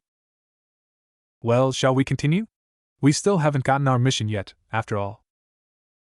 With that, Team 7 continued to the mission distributary. Having learned from his clone about how stupid D-rank missions were, Naruto wasn't surprised when Team 7 was given the so-called assignment of painting some fences for a few businesses that were stationed on the same block. He almost laughed at the look of near outrage on Sasuke's face, but he held back so that he wouldn't cause trouble. Currently, he and a couple of clones were working on the longest section of the fence. He had offered to paint this part since he could cut the time doing so by the number of clones made. Sakura looked notable relieved at this while Sasuke simply gave his signature grunt and stalked off to a section he wordlessly claimed to paint. Halfway through the painting, Naruto's form was covered by the shadow of someone behind him. Turning to look over his shoulder, he saw that it was one of the business owners who had come to check on Team 7's progress. You aren't making trouble, are you? She asked suspiciously. While annoyed at being called out, and knowing why he was the only one, Naruto shook his head. No, ma'am. I'm just about halfway finished with this part of the fence.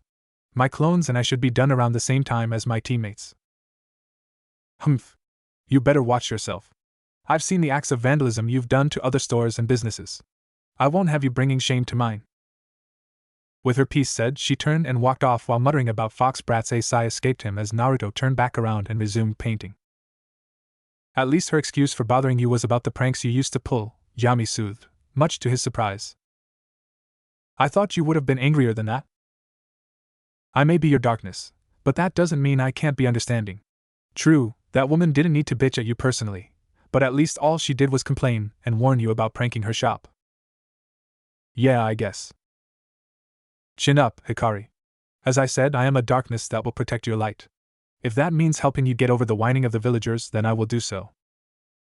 He smiled to himself and mumbled, Thanks, Yami. And Yami would be? A familiar voice asked from beside him, making Naruto tense before slowly turning to see Kakashi standing next to him while reading his book. I came to check on your progress when I heard you. Is Yami a friend of yours? He almost broke into sweat. While visibly showing no interest other than what was in his book, Kakashi was obviously paying close attention to what Naruto's answer would be. Hikari, relax. He just gave you an out. Take it. Mentally nodding, Naruto turned back to the fence and resumed painting it. He hoped to appear casual as he replied, Yeah? She's a friend I met about a week ago. She's staying in one of the apartments at the complex I'm living at. I see, Kakashi replied, lazily turning a page in his book. Is she a special friend? Naruto nearly choked at the underlying tone before the Kyuubi, who was heard snickering, told him what to say. Not special in whatever gets you off, sensei, he said casually, repeating what the Bijou told him. He heard the fox give a bark of laughter as Kakashi seemed to freeze and finally look away from his book, surprise seen in his visible eye. After a minute, he smiled and gave a chuckle. I know someone who might appreciate that wit of yours, Naruto. Anyway, I'm glad that you've gotten a neighbor that you're on seemingly good terms with. Maybe I could meet her someday. Why? Naruto questioned, not needing any prompting from Yami or the Kyuubi. She's just a neighbor that is nice to me. What's so special about that? And why is it any of your business who I talk to? I'm just trying to take interest in the social lives of my students, the Jonin replied easily.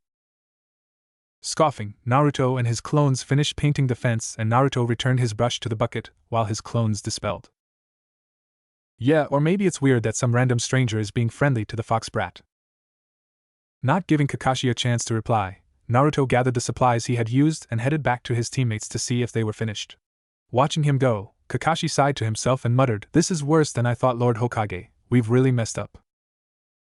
With the mission finished, Kakashi dismissed Team 7 for the day.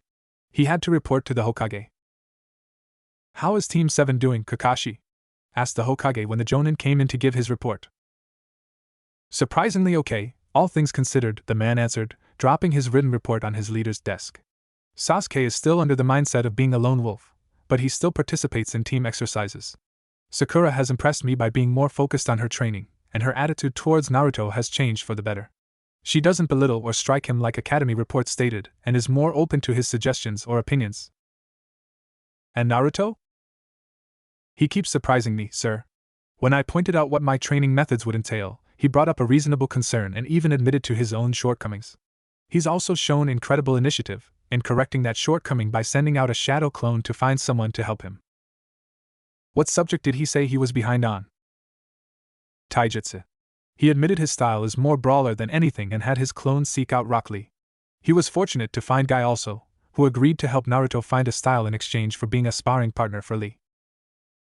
The Hokage nodded in understanding, impressed with Naruto taking his own measures to fix his flaws. "Anything else to report?"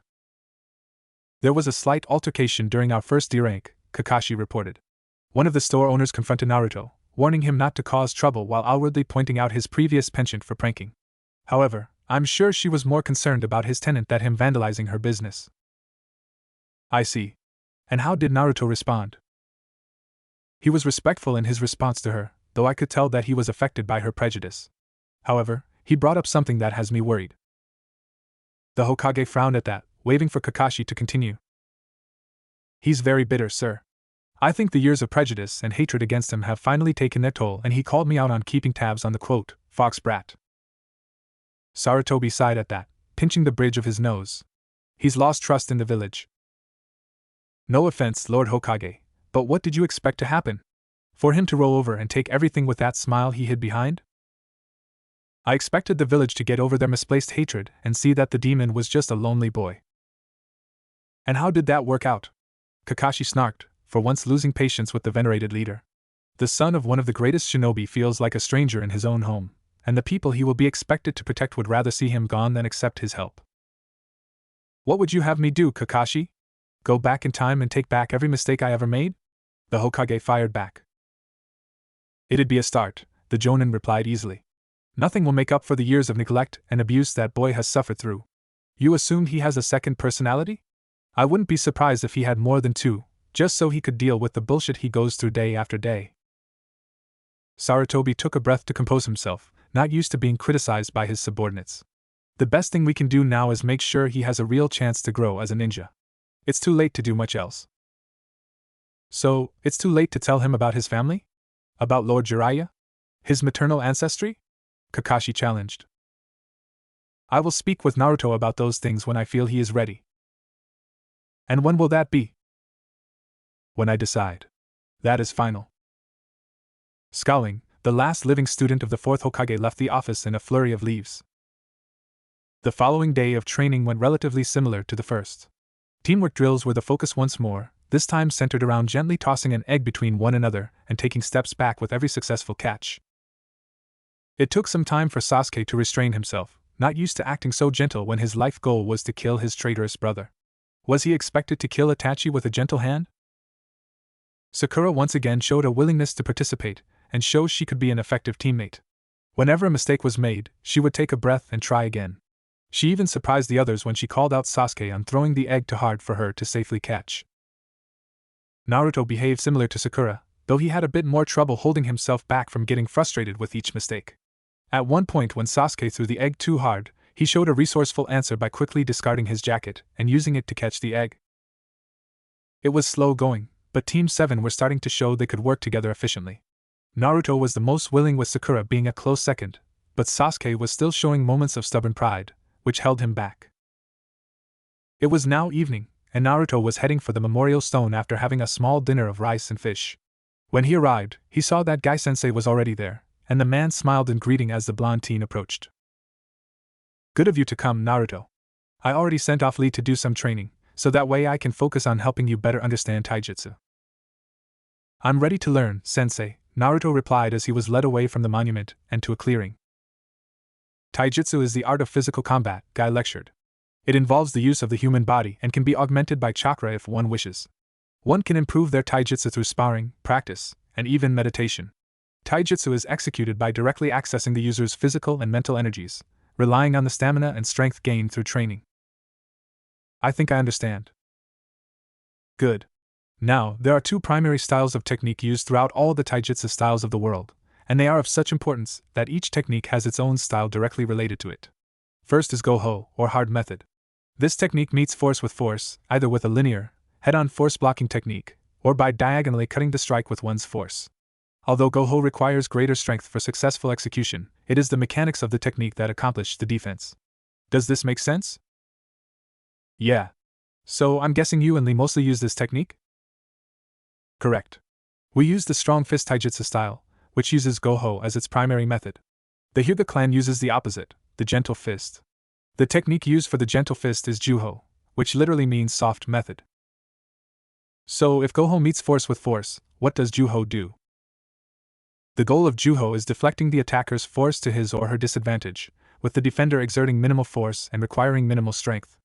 With the soft technique, the defender uses the attacker's force and momentum against them, by leading the attacker in a direction to where the defender will be advantageously positioned and the attacker off balance." "So, Juho is about misdirection." "A bit oversimplified, but not incorrect," Guy answered. "What I will teach you, Naruto, is how to balance both the Goho and the Juho into a seamless form of combat. I will teach you how to strike and block, how to move and misdirect, and how to anticipate and deflect. This won't be a recorded style that I will instruct you in, but the basics in their purest form so that you can develop your own style, one that will be unique to you and you alone." "Interesting, a style that doesn't focus on certain stances or techniques, but the bare basics with you throwing out your own techniques," Yami commented. "What will make it unique for me alone, sensei?" Naruto questioned curiously. At this, Guy grinned brightly and replied, "How many people your age can produce as many clones as you can, Naruto?" "I don't think very many." "That's where the uniqueness will come in. Imagine a small squad of your clones, seamlessly mixing in Go and Ju against an opponent, striking hard against their defenses with Go while misdirecting their retaliations with Ju. So many copies of yourself, fighting with a perfect blend of the most basic fundamentals of all taijutsu in the world." "I must admit, this human knows how to support an argument. You can learn any style in the world, but every style, no matter how advanced, has one that naturally counters it. So instead of learning advanced moves that will take possibly years to get down, I'll be doubling down on the basics so that I can potentially handle any style used against me." Nodding once, the Jonin answered, "Now you've got the idea. The basics are the greatest advantage of any art form, whether it is taijutsu, genjutsu, or even fuinjutsu. If all else fails, one can always fall back on the fundamentals to get them through the day." Nodding back, Naruto stood at attention and declared, "Then I'm ready when you are, sensei." "Excellent. Let us stoke the fire of your youth." Despite knowing he was in for a long night, Naruto was both excited and determined to train. A couple weeks came to pass for Team 7, and they had successfully completed plenty of D-ranked missions while learning how to work effectively as a squad. Over the past couple of training days, Kakashi had introduced them to chakra control by showing them the tree walking exercise. Due to having lower reserves to control, as well as having a natural skill for it, Sakura was able to learn the exercise within the first couple of tries. However, Sasuke and Naruto struggled at the start, either having the necessary control for their own reserves. The two young men kept at it, though, both subconsciously trying to outdo the other and prove that they could finish the training faster. However, Yami put an end to that when it made Naruto make more mistakes. You're focusing too much on his progress instead of yours. Let him try running before he can walk. It'll exhaust him faster while you can keep a steady pace. Taking a breath, Naruto mentally nodded to his darkness and took it slow for the next few attempts. Taking away the distraction of trying to one-up Sasuke proved beneficial, for Naruto made it much further than he had when he was rushing through the exercise. Sasuke saw that Naruto was pulling ahead by a large margin, which made him scowl and try harder to catch up. However, as Yami predicted to Naruto, he wound up tiring himself out, his chakra exhausted to the point where he could barely gather any to his feet. Kakashi noticed this and spoke up. Take a break, Sasuke. If you try again, you'll put yourself at risk for a hospital trip. Trust me when I say that chakra exhaustion isn't fun to recover from. The genin all assumed the man was talking about recovering from using too much on a mission, but what Kakashi was referencing was his implanted Sharingan eye, a memento of his late comrade that saps away chakra without stop when the jonin used it. The eye helped Kakashi become the copy ninja, but the cost was an inability to regulate the chakra drain. Sensei? Sakura spoke up, earning his attention. I was wondering what sort of team we are supposed to be. Oh? What brought this up? I was talking with Ino the other day, and she pointed out that her sensei seemed to be pushing their training more towards capture and retrieval, kinda like her father and his old teammates. I then thought about Team 8 and how all of them would make great trackers or, in Shino and Hinata's case, recon. So, I was wondering what we're supposed to be. Once again, Kakashi was left impressed with his kunoichi student. She had shown strides in her growth as a ninja, and it stemmed from after their introduction as a team. Looking to Naruto, who was seated on a branch and waiting for his answer, the jonin guessed that something happened between the two genin that sparked this continued growth in Sakura's character. To answer your question, our team will be more of an assault/combat squad. It will be expected of Team 7 in the future to be a frontline unit should we have need for it. Like if we ever go to war? The pinkhead hesitantly queried. Yes, though many of the older generation wishes that your generation will never have to suffer through war, we cannot be blind to the possibility of one. What would our roles be? Naruto spoke up, having walked down the tree with his chakra. Sasuke, from his position against his own tree, was also giving Kakashi his attention. Humming thoughtfully, Kakashi replied, that mainly depends on you three. If I had to assign roles with your current skill set, I'd say that Sasuke would be the ninjutsu specialist of the team, considering how he has more under his belt out of the three of you. You, Naruto, would be guerrilla tactics and squadron attacks with your shadow clones. And as for Sakura, she would be support, but that's only because she doesn't have any jutsu under her belt besides the basics. Sakura looked down at that before returning her gaze to her teacher. What would you suggest I try to learn so I could help more?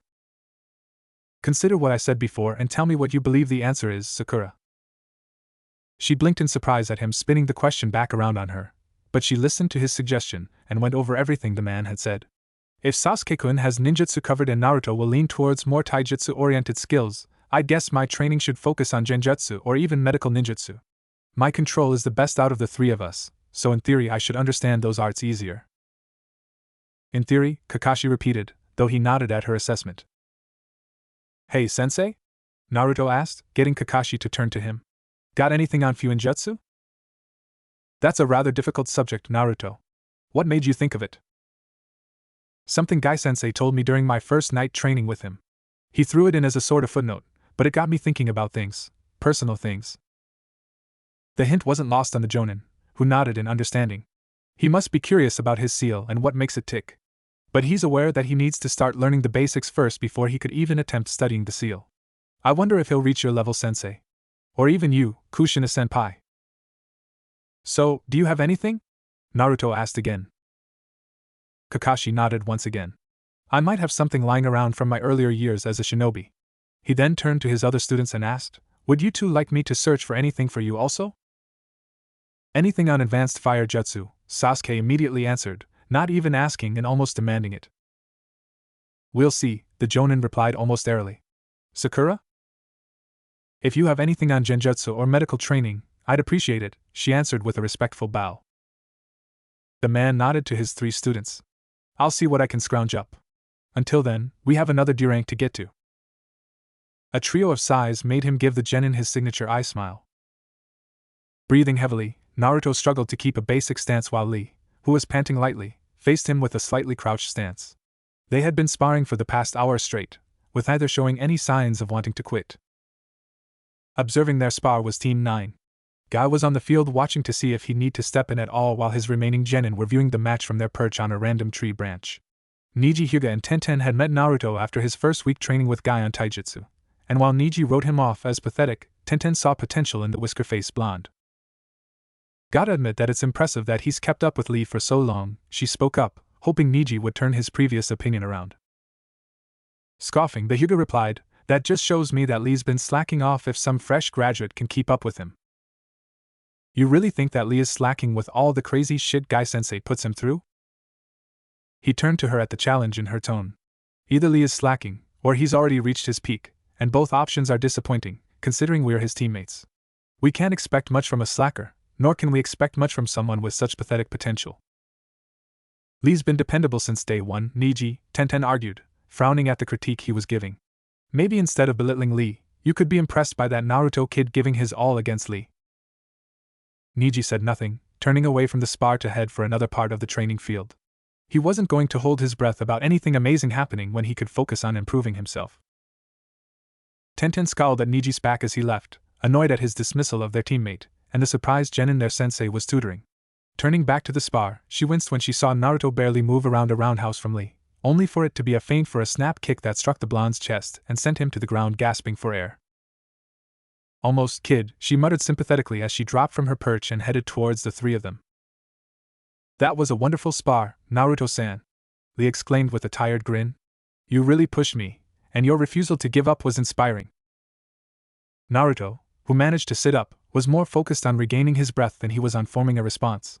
Guy, thankfully, offered the Uzumaki a canteen of water that he gratefully took and drank from. You've improved significantly, the Jonin informed him. You still try to go for Goho more than Juho, but you adapted well. Remember that Goho is meant to match the force of your opponent, making it ineffective if that force exceeds your own. Yes, Sensei, Naruto managed to reply, breathing better now. I'm still struggling not to slip back into brawling though. Breaking bad habits is one of the hardest things about human nature. You'll break your own in time, and with practice. Right. Thanks for training me, and thanks for the spar, Lee. It left me with a bit to think about, Naruto bid as he stood up. Noticing the kunoichi, Naruto nodded to her. Nice seeing you again, Tenten. Sorry for butting in so much on your team's training. Don't worry about it, Tenten assured with a smile.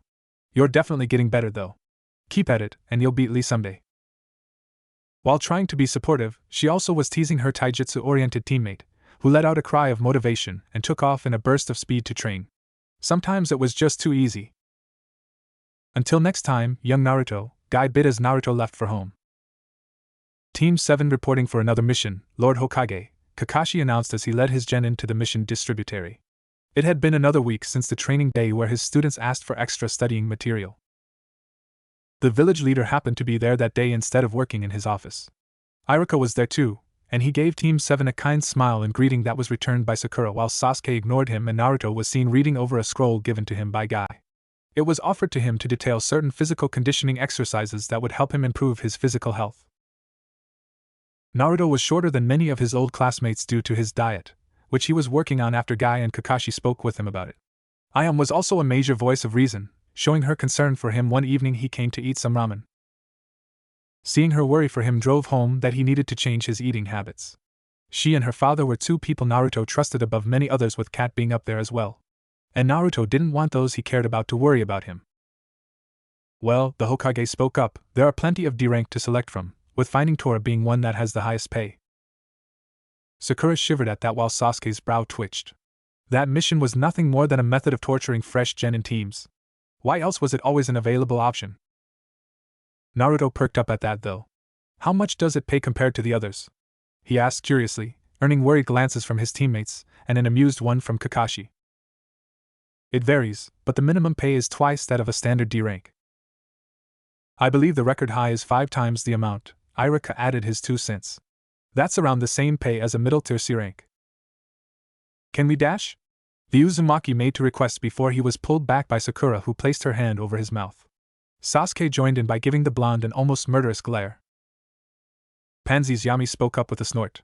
It's just a cat, and your tuna trick worked great last time, Hikari. It's a treat to see the mighty Uchiha survivors so rattled by a mangy feline of all things, Kyuubi snarked with a chuckle. Enough of these pointless D-ranks, the Uchiha spoke up irritably. They're just pointless chores that the civilians are too lazy to handle on their own.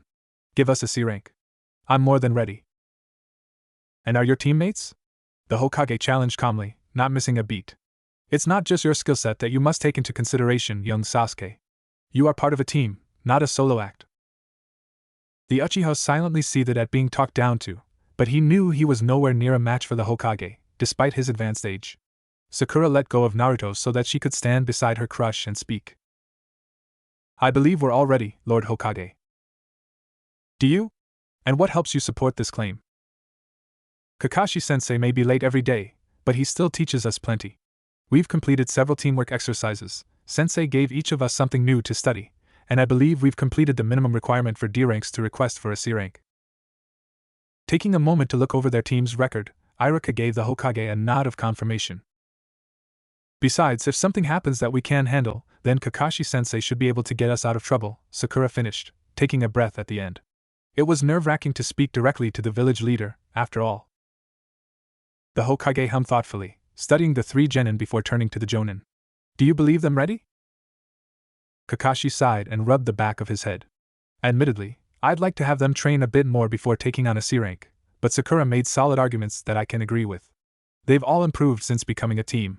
Taking another breath, he nodded and finished, we'll take a C rank. I'll treat this as a test of their skills and their teamwork. Sarutobi nodded in agreement, while Irika searched through the batch of C ranks for a lower tier one. Finding one, he handed it to the Hokage, who looked it over before nodding in agreement. Very well then. Team 7, your first C rank assignment will be an escort/guard detail hybrid for the client in question. You are to escort them back to their home in Wave Country, where you will then take part in guarding them throughout the completion of a construction project, the Hokage stated before signaling for the client to be allowed entry. Coming into the room was a gray-haired, bespectacled man with a large beard and dark eyes. The elderly man wore a sleeveless V-neck shirt with an obi, pants, and a pair of sandals. He also carried a towel around his neck and wore a pointed hat on his head. In his hand was an open bottle of liquor with the smell beginning to permeate the room. Seriously? I pay for protection and you give me children? The man asked in annoyance, though the adults could also hear his undertone of concern. Do they even understand what they'll be expected to do? My students are more than capable of handling simple bandits and highwaymen that could be after you, sir, Kakashi appeased with his signature eye smile. The man didn't seem convinced, but he didn't offer any further complaints. My name is Tazuna. I'm a veteran bridge builder, and I expect you all to keep me safe during the journey and during construction. Something seems off about that statement. I noticed it too. Think he's hiding something? Highly possible. This mission will be more than expected. Keep your wits about you, Hikari. Right. Naruto, with a backpack, took a deep breath as he stepped outside the gates of the Hidden Leaf. His eyes closed as he embraced the atmosphere of the outside world.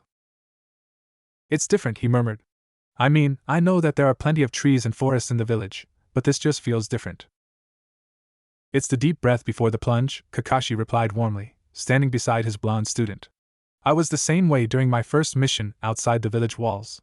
That feeling of seeing what's out in the open world, free from the walls of society. What was your first outside mission, sensei? HM? Oh, my team was assigned with taking out a group of bandits that had been harassing travelers on the road. At the same time, I was a genin when tensions between villages were higher than normal, so we also had to worry about foreign ninja looking to cause some trouble. You were taught by the fourth, right?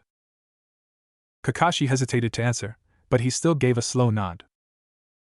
What was he like? The tone in Naruto's voice was all the Jonin needed to connect the dots. He found out somehow, but who could have told him? Before he could give a vocal answer, Tazuna showed up, followed by Sasuke and Sakura. Well? Are we going or what? The man asked impatiently. Naruto sighed at that and muttered, hopefully I can ask you again later, sensei. Yeah, the man agreed in a low tone before he spoke a little louder. Triangle formation, team. I want Naruto in front with you both flanking our client. I'll take the rear position. The genin nodded and took their assigned positions before the group of 5 began their journey to Wave. At a civilian's pace, it would take a few days of travel with the hope of the trek being uneventful. Wishful thinking at its finest.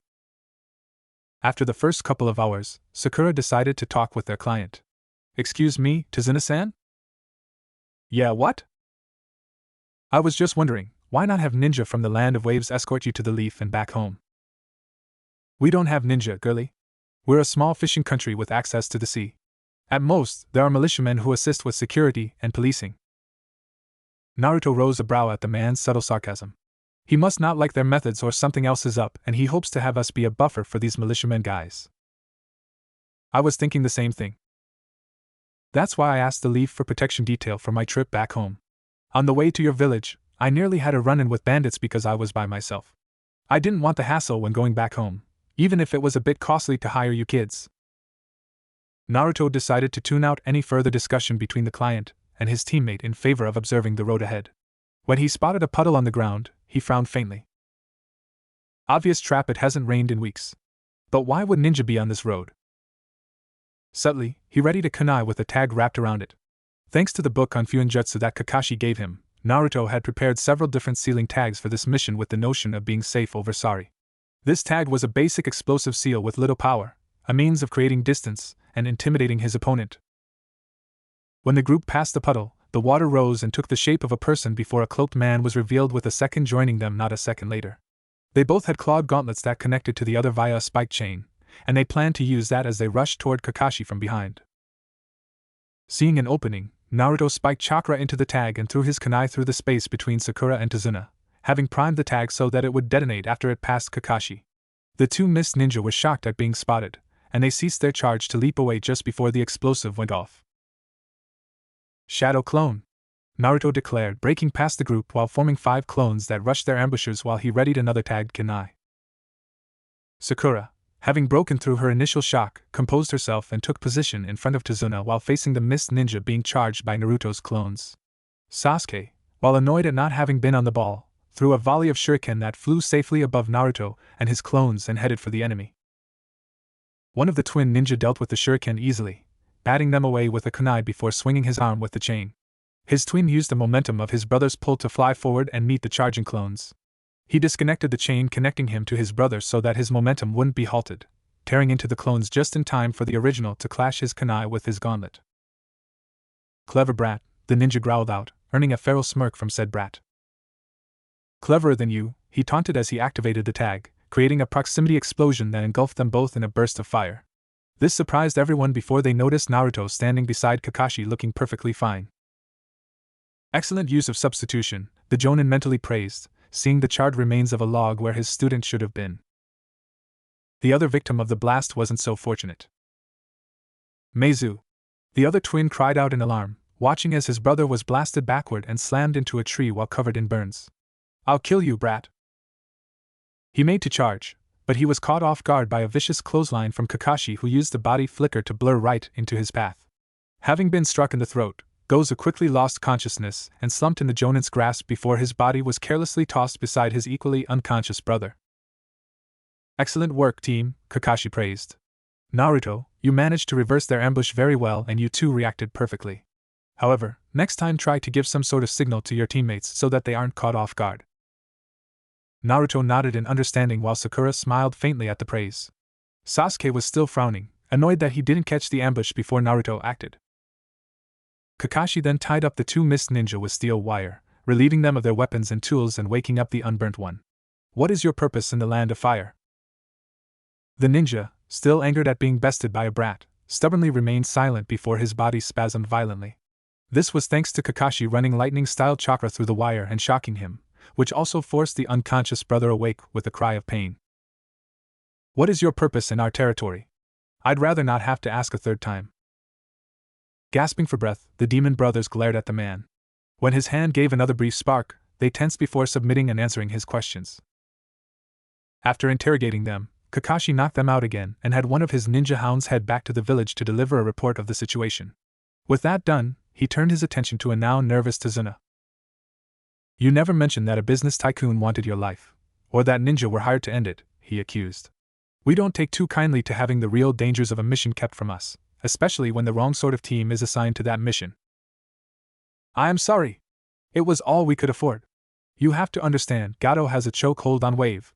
Building my bridge will potentially free us from his grip by connecting us to the mainland. Who's Gato? Naruto asked with a frown. He's a shipping magnate in public, but there are plenty of valid rumors about his running underground operations that are funded by his company, Kakashi answered. If he's trying to take control of Wave, then he wouldn't want it connected to the mainland since it would cut into his shipping business. Wait, why would it?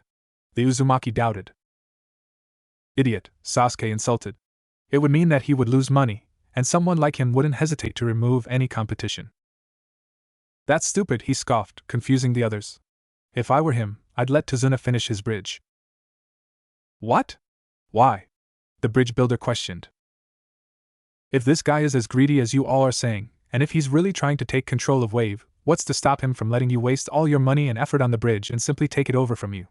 Hell, he could set up toll stations and make profit on trade from the mainland. And he wouldn't have needed to spend anything because you practically handed it to him on a silver platter. Impressive, I think I might be rubbing off on you, brat, the QB complimented with a fanged grin.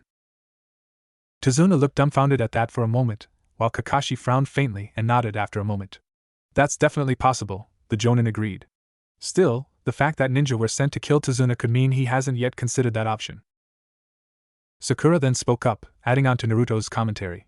If he doesn't take over the bridge, he could also wait until we leave and it's finished just to destroy it. And with our mission saying for us to protect Tazuna-san until it's done, all he'd need to do is bide his time. Damn it, I don't need you brats questioning my efforts to free my country from that damn tyrant. Tazuna raged. You were hired to keep me safe, so do your damn job and keep me safe.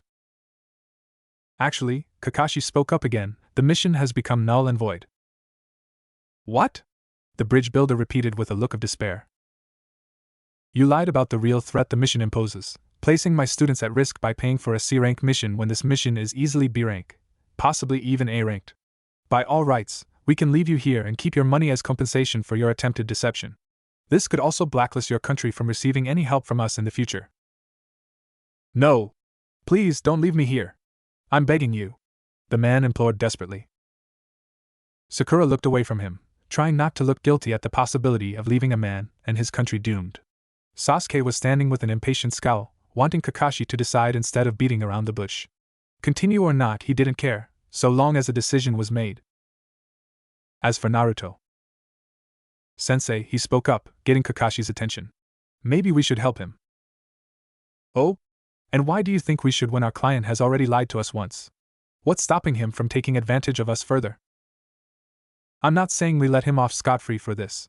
The way I see it, if we finish this and deal with this Gato creep, we're in a position to take control of the negotiations concerning how Wave pays us back for our efforts. Devious, maybe Kyubi-san has rubbed off on you, Hikari, Yami commented with a smirk. You conniving little! Tazuna growled out, realizing what would happen. Naruto aimed a glare at him, making him, and Sakura, recoil in surprise. You want our help? Maybe you should have talked with the Hokage about this instead of trying to cheat the system. He might have cut you a deal if you had explained your situation to him. His glare remained as he turned to fully face the bridge builder. The way I see it, you have two choices. 1. You accept the fact that your actions cost you any help and return home. Tazuna regained his scowl. Or 2. You accept our help and take whatever deal we give you, no matter how unfair it ends up being for you. Either way, you deal with the consequences of your actions. So choose. Sasuke had to admit, the loser really took control of the situation. No matter what happened, the village didn't suffer any loss and instead had the opportunity to gain something depending on Tazuna's decision. Who knew he could act like a real ninja? The Uchiha mused, his respect for the Uzumaki marginally increasing. Sakura frowned at Naruto's actions, even if she knew that Tazuna deserved them for almost putting them in serious danger. She was already guilty about potentially abandoning the man, but here Naruto goes offering the notion of exploiting a suffering nation. Still, that's what we were taught in the academy, to take advantage of every situation, she remembered with a wince. Kakashi was impressed with Naruto, though he expected that he was acting on what he learned from the more bigoted villagers who exploited him. While Minato and Kushina would have been hesitant to look for things to exploit from a desperate man, it seemed like their son held no such qualms of hesitation. Nature versus nurture at its finest, the son of two of the kindest ninja in the world darkened by the ungrateful people he unconsciously protects every day he draws breath. Tazuna and Naruto stared one another down, with the bridge builder's scowl meeting the stoic visage of the blonde genin.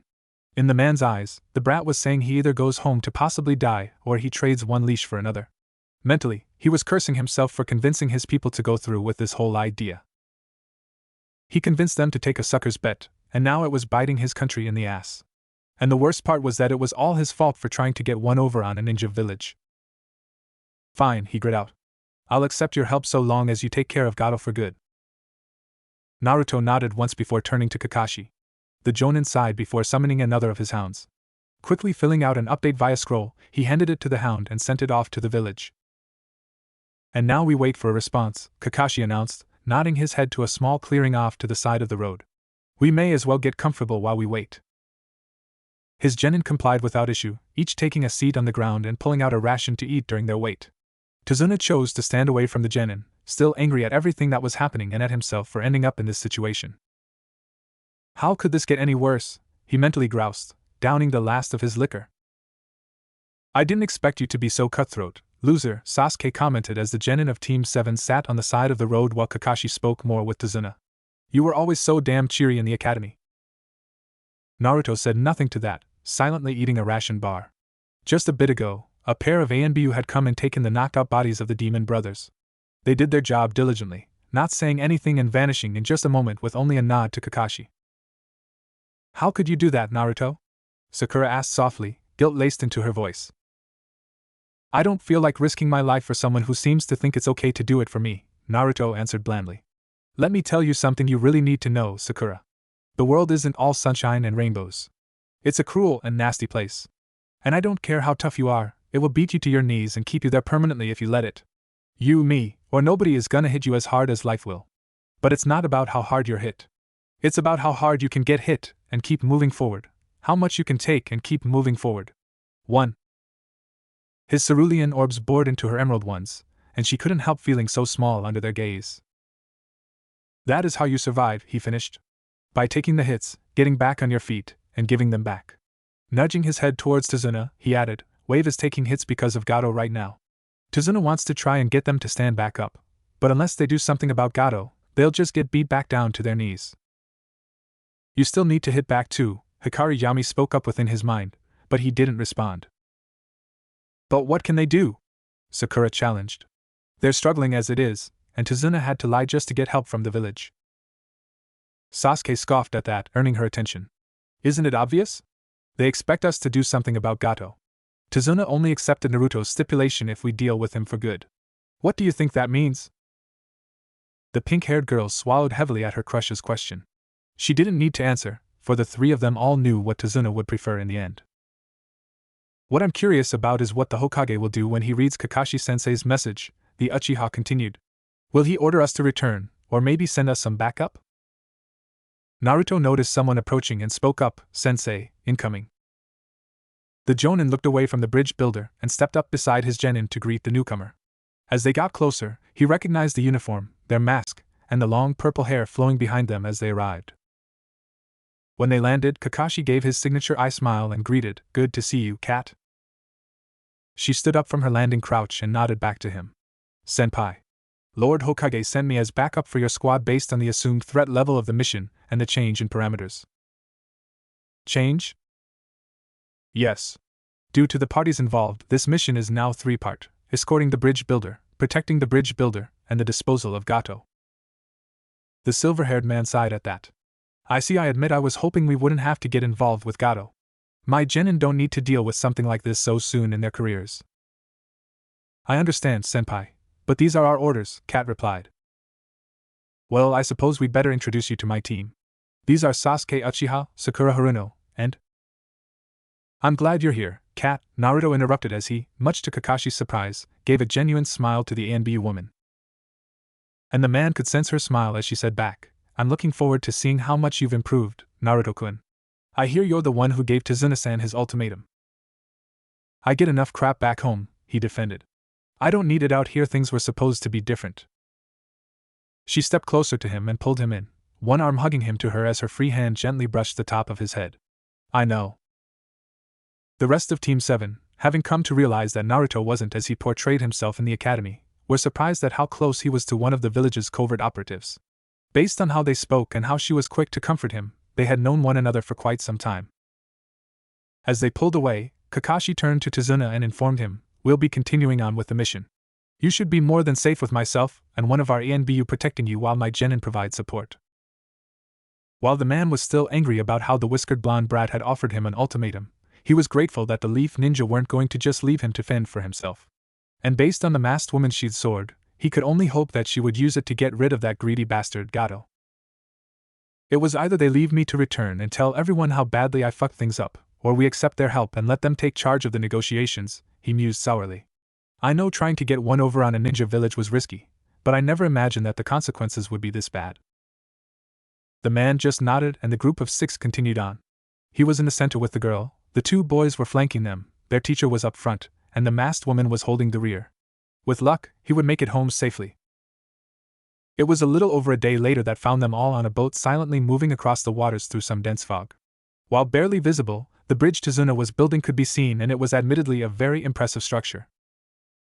Impressive, but still easily destroyed with the right people. Naruto didn't say anything, his gaze on the water and his distorted reflection. His blue eyes narrowed for a moment before relaxing when his reflection changed to Yami's. You're troubled. I still feel guilty about what I did, he answered her. Tazuna may have been trying to trick us, but he only had the best intentions for his family and country. It's not his fault that Wave is being subjugated, and it sounds like he's one of the few people actually trying to do something. Like you told Haruno, the world is a cruel place, Hikari. No matter how many are saved, there's always someone suffering. Even if Wave is saved from Gato and his cronies, there's another country under someone else's thumb. I know that. You can't always do what is right, Hikari. Sometimes, you have to do what is necessary. Even if it makes me the villain? There are no heroes or villains in this world, Hikari, only the victorious and the defeated. History is decided by the victors, as are the so-called heroes and villains of the world. Her face faded back to his, showing him the reflected image of his somber frown. His gaze stared at his own before he felt a hand gently place itself on his shoulder. Are you all right? Kat asked him softly. I don't know, he answered honestly. Kat saw the conflict ion in his eyes. Taking a moment to look around, she saw the others weren't looking their way and cast a simple genjutsu to make it look like they were sitting together watching the water. In reality, she took off her mask and revealed her face to the young Uzumaki teen. Kat? Naruto asked in surprise. Yugao, she told him with a smile. My name is Yugao Yuzuki. Well, I wasn't expecting this, Yami spoke up with interest. I wanted to show you my face, so you could see that I trust you with something I'm under orders and oath to keep secret. I wanted you to know that you can trust me, Naruto-kun, that I care about you. Why? She glanced over her shoulder and saw Kakashi looking their way from the corner of his eye. She knew he'd see through such a basic genjutsu, and it was honestly sad that the 2 best-in-class genin couldn't even feel that something was off. Looking back to him, her smile softened as she answered, because you're the last link I have to someone who looked after me like I was her daughter, someone who would have loved you unconditionally if she had lived through that night. His eyes widened at who she was referring to. You mean my dash? She gently pressed a finger to his lips, silencing him while nodding once. I do. She was my sensei, and she was someone who looked out for me when I was moving up in my career. Naruto remained silent, even when she removed her finger from his lips. I swear to you, Naruto-kun, she spoke firmly, I only want you to be happy. You never asked for anything that happened to you, the Kyuubi, your parents' deaths, the bigotry of the village. None of that is your fault, and it's unfair that all of it happened to you. He was fighting tears at this point because he wasn't sure if Yugao truly did care for him when she looked after him. Part of him believed she was just doing her job, but hearing her say this, and seeing the genuine care in her eyes, it made him happier than he realized, happy enough to lunge forward and hug her tightly as he let his tears fall against her armored chest. And as he wept, she held him close and whispered soothingly into her ear as a single tear fell from her own eye. Yugao never told anyone, except for her fiancé Hate, but one of her recent missions did more damage than she could have dreamed. While Hate was left with a chronic cough and weakened lungs, she was cut near her womb. She could never give birth, and while she could ask for a surrogate to carry any remaining eggs, she didn't want to. After all, she already had someone she looked after and loved.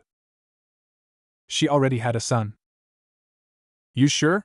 Asked a man rippling with muscle with a face mask made of bandages and a massive blade strapped to his back. Yes. The bridge builder is guarded by a trio of young ninja, most likely genin in rank, a jonin with silver hair wearing a face mask and their headband covering an eye, and what looks to be a member of the Hidden Leaf ANBU.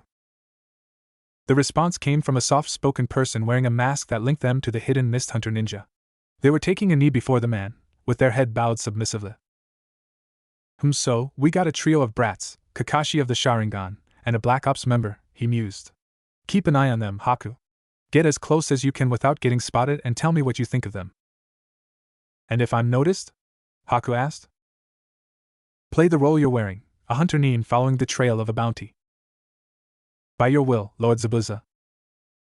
After having left the boat, the group made their way through some misty forestry, their guards up with the limited visibility. Their positions were the same, but Naruto offered kunai with explosive tags to his fellow genin. After telling them how long of a delay it had, they accepted them and had the explosive knives ready to be flung at a moment's notice. Naruto also asked the Kyuubi if he could enhance his senses with some chakra. Grudgingly, the Bijou adhered to the request, knowing that his host needed all the help he could in foreign territory. So, with enhanced hearing and smell, Naruto made sure to take a sniff of the air every few feet. Mostly, he smelled the wet grass and the trees, with the occasional animal that happened to be nearby. What Naruto didn't account for was that his sense of touch was also enhanced. So, when the mist in the air barely turned colder, he felt that chill magnified compared to the others. So, he slid his kunai out of his sleeve and took a ready stance, getting his teammates to instinctively mirror him, while Kakashi and Kat expanded their senses outward. Naruto? Kakashi asked. There's a chill in the air, sensei, he answered quietly so only the group could hear him. I felt it as we were moving. Looking to Kat, Kakashi saw her barely nod in agreement, looking as if she hadn't moved her head at all. With her acknowledgement, he spoke aloud, Come out. We know you're there. It took a few moments, but the individual revealed themselves to be a hidden mist hunter ninja. I apologize for putting you all on edge. I was following a lead on the demon brothers. They were said to be spotted in the area and I felt the need for discretion. The jonin nodded and gave them his signature eye smile.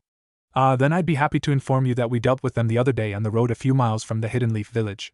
We have them in our custody, so I'll be sure to inform Lord Hokage so that he could send a missive to the Mizukage. The hunter ninja nodded once in agreement. That should be fine. I'll be sure to let Lord Mizukage know to expect a message. Safe travels, Leaf Ninja. With that, they left in a burst of speed, vanishing into the mists. After a few moments, the ninja all relaxed while Tazuna was the only one who was left on edge. What the hell was that? Just another ninja going about their business, Kakashi answered calmly before turning to Naruto and nodding to him. Nice work on spotting them, Naruto. That kind of perception can save your life. Thanks, sensei, the Uzumaki replied, replacing his kunai into his sleeve. Let's keep moving. Tazuna, how much further? After taking a moment to compose himself, the bridge builder answered, should be a few more miles, maybe a bit more. It's hard to tell with all the mist and fog. The jonin nodded in understanding, once again taking point as they resumed walking to their client's home. And yet, despite the situation being handled, Naruto couldn't help feeling that there was more to that hunter ninja than they thought. He just hoped he was being paranoid. But then again, paranoia was just another expected part of the ninja lifestyle. I wasn't able to get much before I was spotted, Haku reported, sounding ashamed. What did you get? I was spotted because of one of the genin, surprisingly. Really? Were they a censor? Either that or they had incredible perceptual awareness.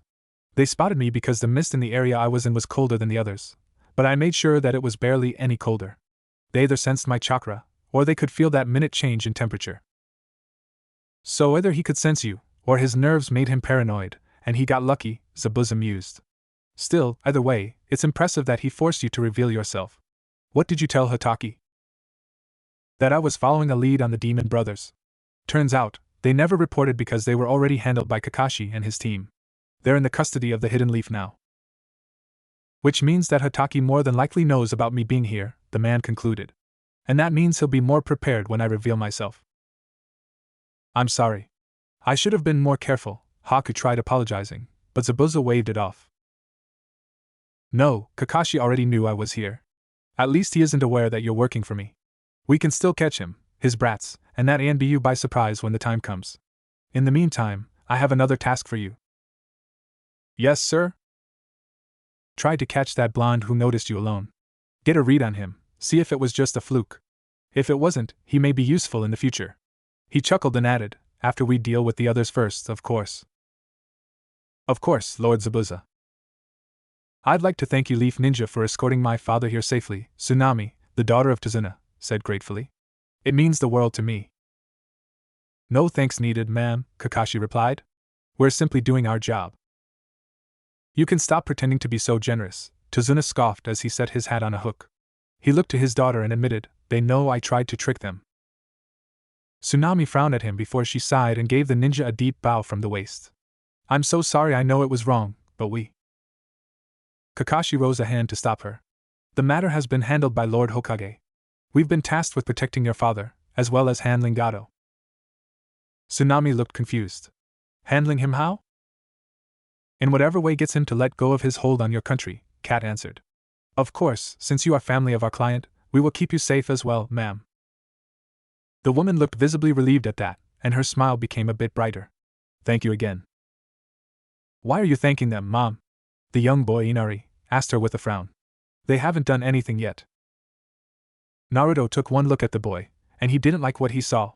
In the boy's expression, he saw what he could have been, an angry kid who looked down on anyone who would offer to help. A kid who gave up, and hated people who hadn't yet. You're saying that us bringing your grandpa back is nothing? He challenged. You heard what he told your mom, right? We could have left him back there, and kept the money he paid for lying to us. Instead, we brought him back, we're here to protect him and you, and we'll be dealing with Gato. Yeah, until Gato buys you guys off like everyone else, Inari fired back with a glare. After all you ninja care about is money, just like him. Naruto frowned at him, but Cat placed a hand on his shoulder to calm him. Such a hateful child, Yami mused. But you could have been this child too, Hikari. I can see why his words are getting to you. I don't like looking back on what I almost became, what I was before I started pushing my feelings aside and pretending to be happy. It was easier, but you showed me that it wasn't healthy. I'm glad you realize that now, Hikari. Maybe in saving this country, that boy can see it too. After that, the 5 ninja were offered 2 rooms by Tsunami. Sakura and Cat took one room while the guys took the other. Before they took their rooms, Kakashi pulled them all together to tell them his plan for their stay. So, seeing as you all are relatively trained, I'll assign 2 of you to guard Tazuna each day while training the other and keeping an eye on the man's family. In the meantime, Cat will search for any clues on where Gato is located and do some scouting on his base. Once we have enough information, Cat and I will deal with Gato while the 3 of you will remain here and keep watch over Tazuna and his family. I'll leave some of my hounds here to help you all at that time. The genin nodded in understanding while Cat hummed thoughtfully. Naruto-kun, she spoke up, what kinds of seals have you managed to make combat ready? Mainly explosives and smoke seals. I'm currently studying the basics on barrier-styled seals. I figured they could come in handy for helping protect the house. She nodded at that. Good thinking. I'm familiar with some types of barrier seals, so I'll leave a shadow clone with one of yours to help you learn how to create a decent barrier. I'll have the clone set it up with you so that you get both theoretical and practical knowledge with it. That's a good idea, Kakashi agreed. Naruto can learn about the barrier and how to maintain it while still either protecting Tazuna or training with me. Shouldn't we learn it too? Sasuke asked with a frown. Seals are tricky, Uchiha-san, Cat answered him. Without prior knowledge of the basics, you wouldn't be much help, probably even be a detriment to it. But don't worry, Kakashi appeased before Sasuke could get upset. I'll be sure to help you with your fire ninjutsu while we're here. And Sakura, I'll help you get a better handle of your medical ninjutsu, as well. Thank you, Sensei, she replied gratefully while Sasuke grunted in acquiescence. Tomorrow, I want Sasuke and Sakura guarding the bridge. I'll have one of my hounds with you while I secure the surrounding area of the house and Naruto learns about the barrier with Cat's shadow clone. Yes, Sensei, the genin responded before they were dismissed for the night. When they were alone, the jonin turned to his old colleague and asked, how did he take it? He already knew about her, but it still hit him pretty hard that I knew Lady Kushina personally. Right, I still need to talk to him about Minato-sensei. I don't know how he found out, but he's keeping his awareness of them pretty close to the chest. I doubt Lord Hokage knows that Naruto is aware of his parentage. I don't think we should inform him, senpai. Oh? Why not? Because, while he may give an outward appearance of caring for Naruto-kun's well-being, I believe he's more concerned about losing a military asset than a hurt and angry kid. Kakashi sighed at that, nodding in agreement. I noticed that, as well. No matter what happens, senpai, I'll be looking after Naruto after this mission. Finally decided to hang up the mask? It won't be easy, you know. I do, but I owe it to his mother and to him to look after him. Besides, she smiled behind her mask, I'm looking forward to offering him a family back home. Haikun agrees with my choice. I'm glad to hear it, the Jonin stated before he left Kat to her thoughts. Late in the evening, Naruto was seen sitting up in a tree and lounging on one of the branches. He had spent a few hours practicing the surface walking exercise, and he decided to take some time to stargaze. It's beautiful, isn't it? A voice called up to him, prompting him to look down and see a young woman standing at the base of the tree he was on. Dropping down, he landed in a crouch before standing up to get a better look at her. She had long, black hair that fell to her mid-back, a slender figure, and dark brown eyes. For clothes, she wore a pink, sleeveless kimono, with pale red edges and decorated with small plum-colored swirls that went to her ankles. Around her waist was a simple white obi tied in a bow, and she wore a pair of light brown sandals with dark straps. She also wore a dark-colored choker around her neck. All in all, she was a very pretty young woman. Yeah, it is, he finally answered her earlier question. What are you doing outside so late, if I may ask? Oh, I'm searching for some herbs for both cooking and for my father, she answered. I know that the men who work for Gato are fewer at night, so I can get past them easier. I've heard what happens to girls around my age, so I tend to stay hidden indoors during the daytime. Naruto looked disgusted at that. Geez, the more I learn about this Gato bastard, the more I want to beat him senseless. A sentiment I share, but I lack the ability to do much of anything against him. Oh, where are my manners? I'm Haku. It's nice to meet you, she introduced with a polite bow. Naruto, he greeted, bowing back. Naruto Uzumaki. Hearing his family name nearly made Haku break character. She had been told by Lord Zabuza about the infamy of the Uzumaki clan, how they founded a nation and made the hidden villages that invaded it pay for their actions in blood. While the Uzumaki were left homeless and scattered after the war, those who had attacked were left weakened and with considerably less manpower. If this young man before her was truly of Uzumaki descent, then Lord Zabuza would be very pleased to have him join them. Are you really? She asked, her surprise mostly genuine and barely an act. The Uzumaki lived not too far from Wave before their nation was lost. I thought there were no survivors. Or at least, those were the rumors. Remembering what Yami said, Naruto quoted, History is decided by the victors. I bet those that destroyed my ancestral home boasted how my clan was wiped out. I see. I apologize if I upset you. No, it's fine. I've never met any other Uzumaki, anyway. I only know that my mom was one. As far as I know, I might be the last if not one of a handful. That's sad to hear, the loss of such a noteworthy clan. I hope you have something to remember them by. If you mean a massive, angry fox that can only be held safely inside an Uzumaki, then I suppose I do, Naruto sarcastically thought, earning an amused snort from Yami while the Kyuubi huffed. At any rate, it was lovely meeting you, Naruto-san. I hope we can talk some more another time. Hearing her hopeful tone made him happy. He never really had friends back home, so it was nice to think he could make one here in Wave. How about tomorrow night? He offered. I like to stargaze at night, so I'll be out here again. She gave him a beautiful, yet small, smile and nodded in agreement. I'll see you tomorrow night then, Naruto-san. Looking forward to it, he bid as she left. When she was gone, Naruto looked back up at the starry sky, and he swore he saw something streak by in a blink. Feeling hopeful, he whispered, I wish I could make a real friend out here. Yami said nothing, silently watching Naruto make his wish before returning into the house. She was unaware of the frown on her face when his thoughts lingered on Haku. She just hoped that this possible friendship wouldn't get in the way of him doing what needed to be done. An actual Uzumaki? Are you certain? Zabuza questioned Haku when she returned and told him about her encounter with Naruto. Fairly certain, she answered. From what I've read in the scrolls you've gathered over the years, the Uzumaki were brought to near extinction, and it's unclear how many survived. Naruto-san revealed to me that his mother was an Uzumaki, so that makes him a half-blood, but no less a member of the clan. We need a way to be certain, Haku, he muttered thoughtfully before heading to a shelf filled with various scrolls and books. Finding the one he needed, he tossed it to her, and she caught it easily.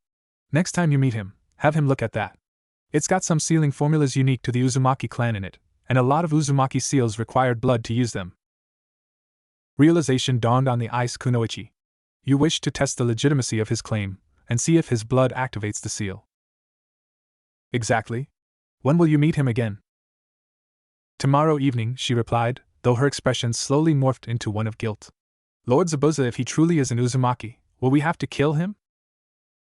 A raised brow from him let Haku know he was listening. What I mean is he's like me.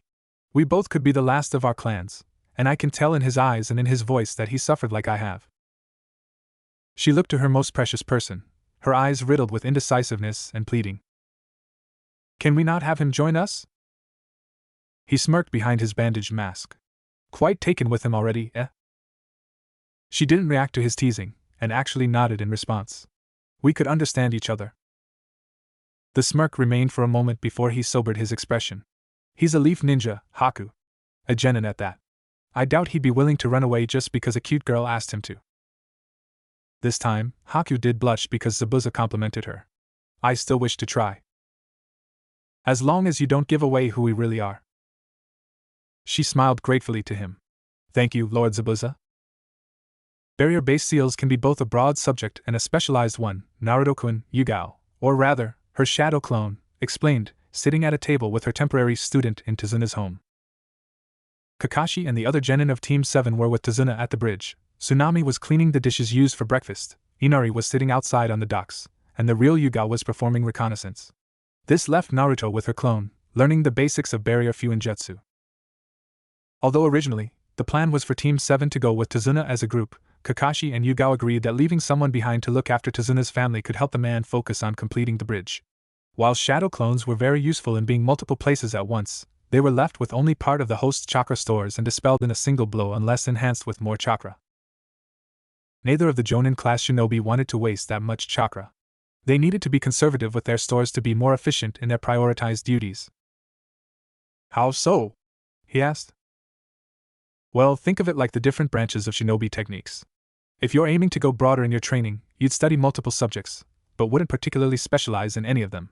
Does that make sense? He hummed to himself for a moment before the answer came to him. You're saying some barriers can block multiple things, but they won't be as effective as one that blocks specific things. A barrier that focuses on fire-based attacks would be better than a basic barrier against fire-style ninjutsu, but it'd be useless against other elements. Very good, she praised with a fond tone that he smiled at. Broader barriers are easier to make because they simply create a wall or dome of chakra. This kind of barrier is what we'll focus on for this mission. That makes sense.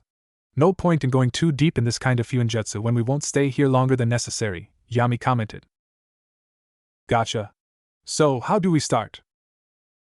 Well, first you create the center symbol, she began. Tsunami observed the lesson, having finished cleaning so she could get a better look at the young blonde teen. Her father had told her that it was the blonde who had forced the ultimatum upon him after his ruse was discovered, and he was holding a bit of a grudge against the boy. Frankly, the young woman was on the fence about how to feel about the Uzumaki boy. True, he had forced the choice on her father, but he was the one who helped convince his teacher to continue protecting him. And with that, he was also partially responsible for acquiring backup for the mission. Without the boy forcing her father into a corner, Tsunami doubted that she would have seen him come back home, her last words being a wish for his luck and safe travels. Because of that, she chose to remain grateful to Naruto and the others for their help in keeping her family safe, and in their future attempt of removing Gato from the land of waves. Continuing her observation, she watched as the masked woman helped the young teen finish what she heard was a barrier seal and help him stick the paper tag to her home's front door. A small smile adorned her visage as she saw how relaxed Naruto appeared around the woman. His smile helped set her mind at ease, and as strange as it was, she chose not to question it. After placing seals around the various points of entry, windows included, Naruto was informed by Yugao's clone that he needed to link everyone to the master key of the multiple barrier tags. She, being a clone, had Naruto hold on to the master key by means of a seal placed on his right palm. The Uzumaki was then told that he need to have everyone place a drop of their blood on the master key, which he found to be an unappealing order since the seal was literally inked on his skin. Knowing he'd have to have people drip blood on his hand was, in a word, disgusting. But he made sure to do so, with Tsunami helping him get Tazuna and Inari to link themselves to the seal. He was grateful to her for convincing them, knowing that he wasn't on the best of terms with the two males of the family. Still, it all paid off, and the house was now secure from intruders. The following day, Yuga would go over a perimeter seal. It acted as an alarm of sorts, going off whenever someone not keyed and crossed the boundary line that would be set up. The young Uzumaki was already making plans to recreate the seals he learned and will learn, mentally noting to set them up for his apartment.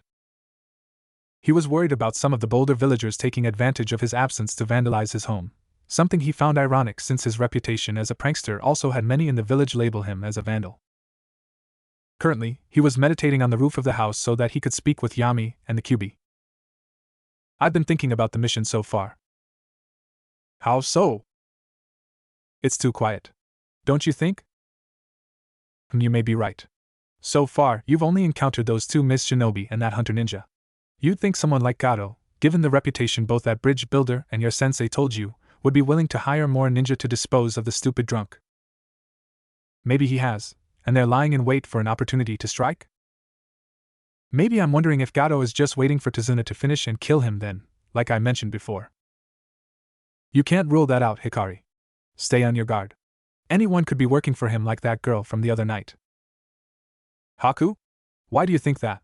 She looks like she hates the bastard as much as the other people he's screwing in this place. Which is the perfect cover for her to use on some sap like you. Naruto frowned at the insult. You didn't see her eyes, did you?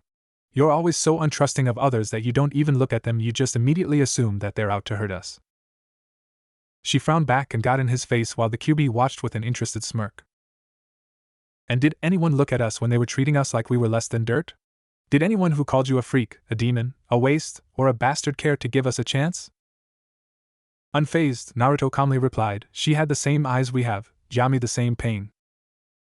Yami kept her frown. You may not believe her, but I'm not going to just look for the worst in someone who can understand the pain that we feel. She could be a friend to us. Yami, don't you want someone you can call a friend? He asked softly, looking her in the eyes. She could hurt us, Yami argued, speaking just as softly. She could just be pretending to be our friend. He smiled and cupped her cheek, making her eyes widen in surprise at the sudden gesture. Sometimes you just have to take a risk. I mean, I did that when I started listening to you. Without taking that risk, I would never have accepted everything I kept denying about myself in my life. I would never have learned about my parents, and I would never have gotten your friendship and support. Yami couldn't say anything, too stunned to respond to his words. Trust me on this, Yami-chan, just like I'll trust you to help me if I'm wrong. He pulled his hand away and faded from the mindscape, and already she missed the warmth his touch gave her. Well, that was interesting. Should I think of potential wedding sites, Tomato Girl? The bijou teased with a smart-ass grin. If there was one thing the children of Kushina Uzumaki were destined to inherit above all else, it was her temper. The fuck did you call me, you overgrown throw rug? A tomato. What you gonna do about it?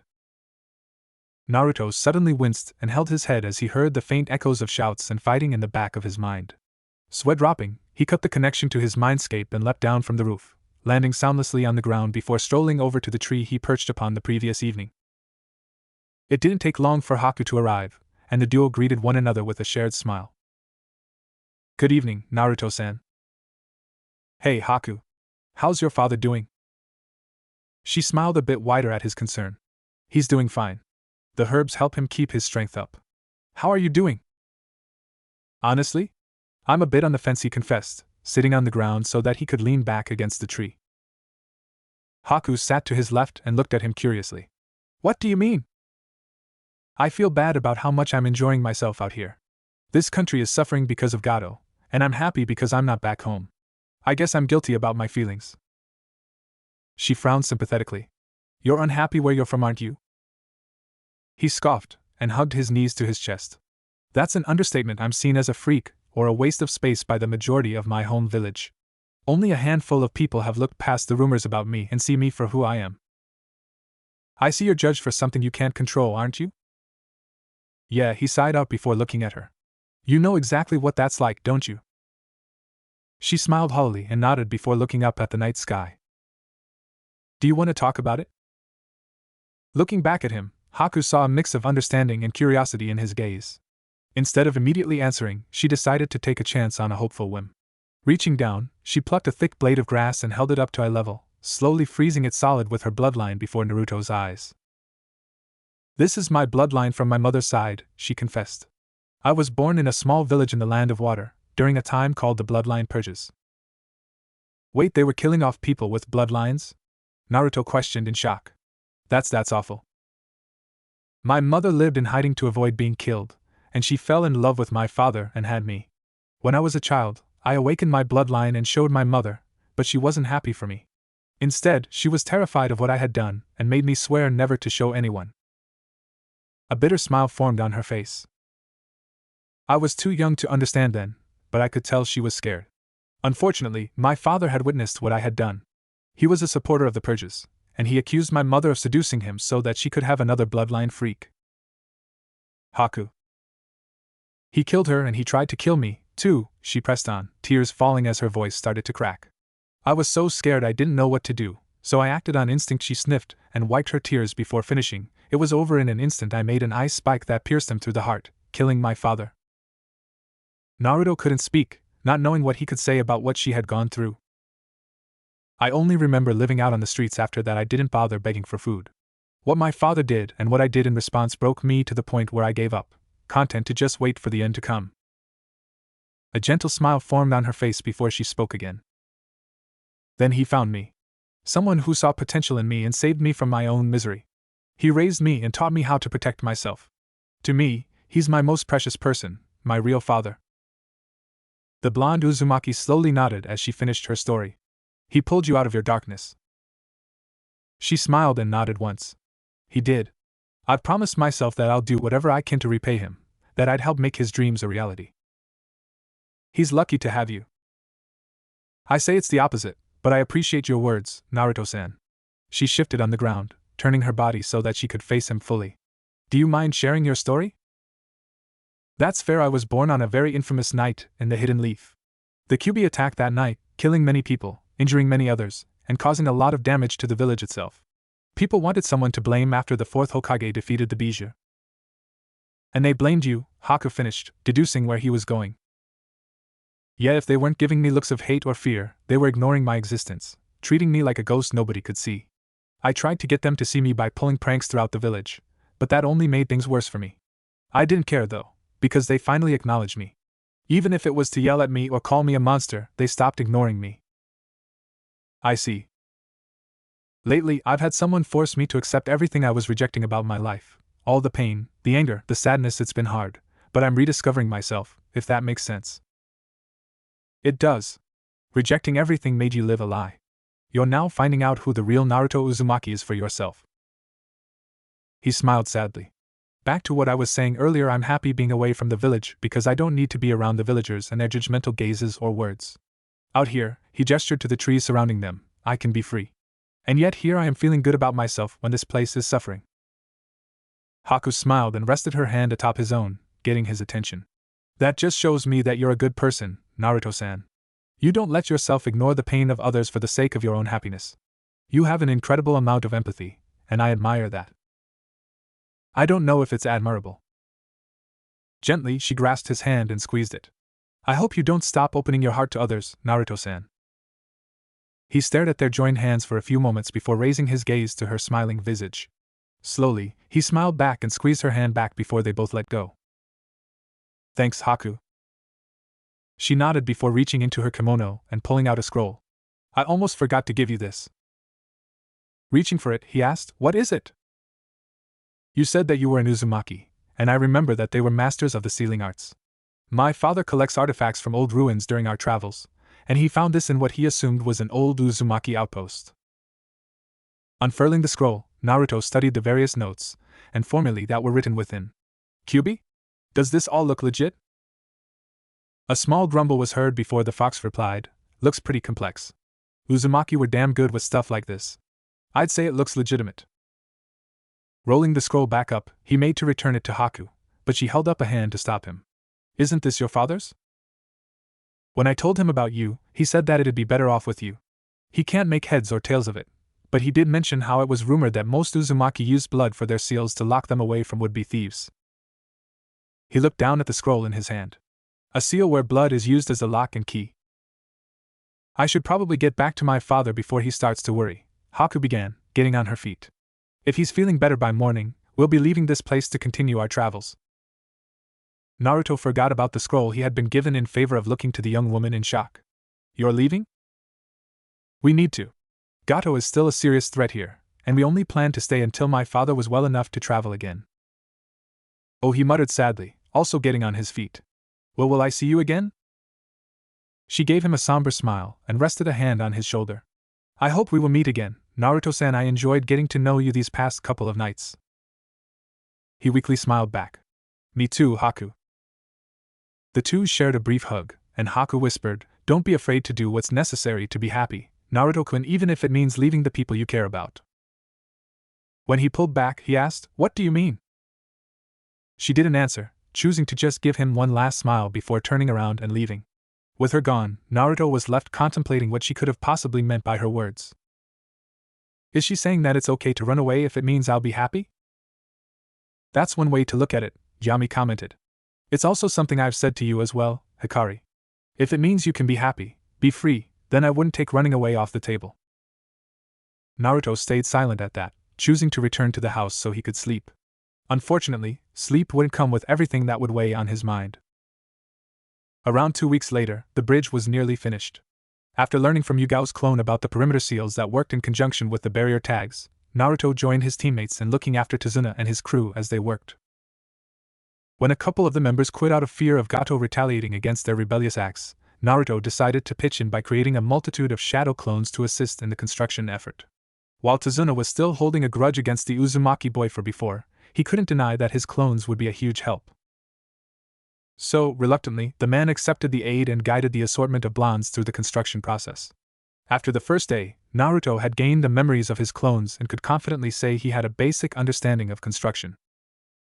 When he returned to his apartment, he would look over anything that would need fixing. No point in living in a dump if he could fix it, after all. Later that evening, Yugao had pulled Team 7 aside and revealed that she had everything she needed to start the final part of the mission: removing Gato from the land of waves. Gato has hired Zabuza Momochi to dispose of the bridge builder. His plan is to attack Tazuna on what he assumes will be the last day of construction, when he believes the hopes of the people will begin rising once more. Naruto frowned at this. He wants to completely crush their spirit, remove any other ideas of rebellion from their minds by killing Tazuna. What about the bridge itself? Sakura asked. Unclear for the moment, Yugao replied before turning to Kakashi. It wouldn't be a stretch to say he plans for Zabuza to destroy the bridge itself before killing Tazuna. Kakashi frowned thoughtfully. It's a decent strategy.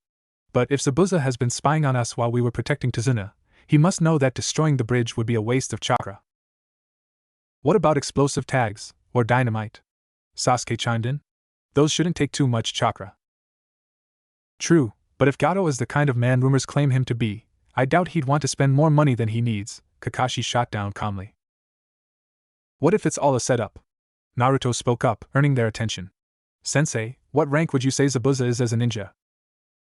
His most recent entry in the bingo book puts him at A-rank Jonin level. Don't you think someone with that kind of skill and reputation would charge a lot of money for their services? Why would Gato spend that much money on Zabuza when purchasing loads of dynamite, like Sasuke brought up, would be the cheaper option? Yugao realized what Naruto was implying. Gato wants Zabuza to exhaust himself destroying the bridge and fighting us so that he can simply cut Zabuza out of their deal. Shrewd, underhanded, and very probable. Kakashi nodded in agreement, giving Naruto his signature eye smile. Nice deduction there, Naruto. I'm only looking at it from the most selfish of perspectives. Why do anything yourself when you can have someone else do it for you before reaping in the profits? Both Jonin fought a wince at that, understanding just how Naruto came up with his deduction. No doubt some of the villagers wanted to avoid paying Naruto his due reward for some of the D-rank missions Team 7 completed. All they need to do is file a complaint about the blonde Uzumaki, and his pay is put on hold until the matter is resolved. Damn those people, Yugao mentally growled, scowling behind her mask. Kushina-senpai would paint the town red if she knew what the village has done to your son, Sensei, Kakashi thought sadly. Sakura looked uncomfortable and asked, What makes you think of something like that? Naruto shrugged and asked back, What's the biggest goal for anyone who owns a business, Sakura? Profits and reputation, she immediately answered. I said goal, not goals. Profit. Why would he risk his profits by spending a lot of money on someone like Zabuza? It goes against that goal. But what kind of profit does Gato stand to make here? She fired back, only to be surprised when it was Sasuke who answered. The ports. Gato runs a shipping company in the eyes of the public, which means he stands to reap in profits by monopolizing this place, the Uchiha stated. He could then expand to various other port towns, where he'd do the same thing that he's doing to Wave, break their spirit and take over, Naruto finished. Sakura looked horrified at that. That's awful. Which is why we're stopping him, Kakashi spoke up with another eye smile that eased her worries. Senpai, what do you think we should do? Yugao asked the man. Kakashi hummed to himself while cupping his chin. We have a pretty solid guess on what Gato is planning, and Tazuna said that he needs maybe a day or two to finish. This means that Zabuza will come either tomorrow or the next day. We could always go after Gato right now, Naruto suggested. Maybe even make a deal with Zabuza to give him what Gato was gonna pay him if he gets mad that we went after his client? That's one option. What if we tried to explain things to him when he tries attacking the bridge? Sakura suggested. I doubt he'd listen to us, Sasuke shot down with a scoff. He'd just assume we're trying to avoid a fight. Sasuke's right, Sakura, Kakashi told her.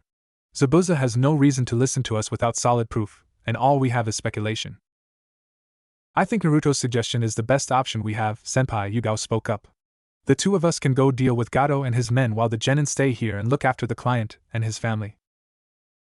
Kakashi thought it over and nodded in agreement before turning to his students. Keep Tazuna and his family inside behind the barriers until we return. Understood?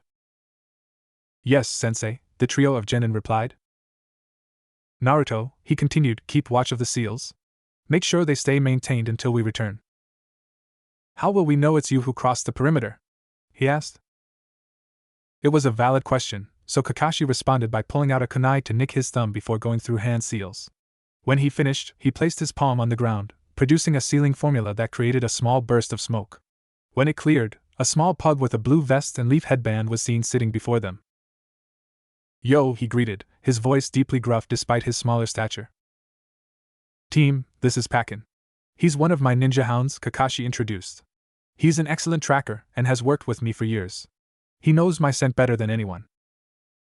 So, he'll be able to tell us if you're nearby, Sakura spoke up, earning a nod from her teacher.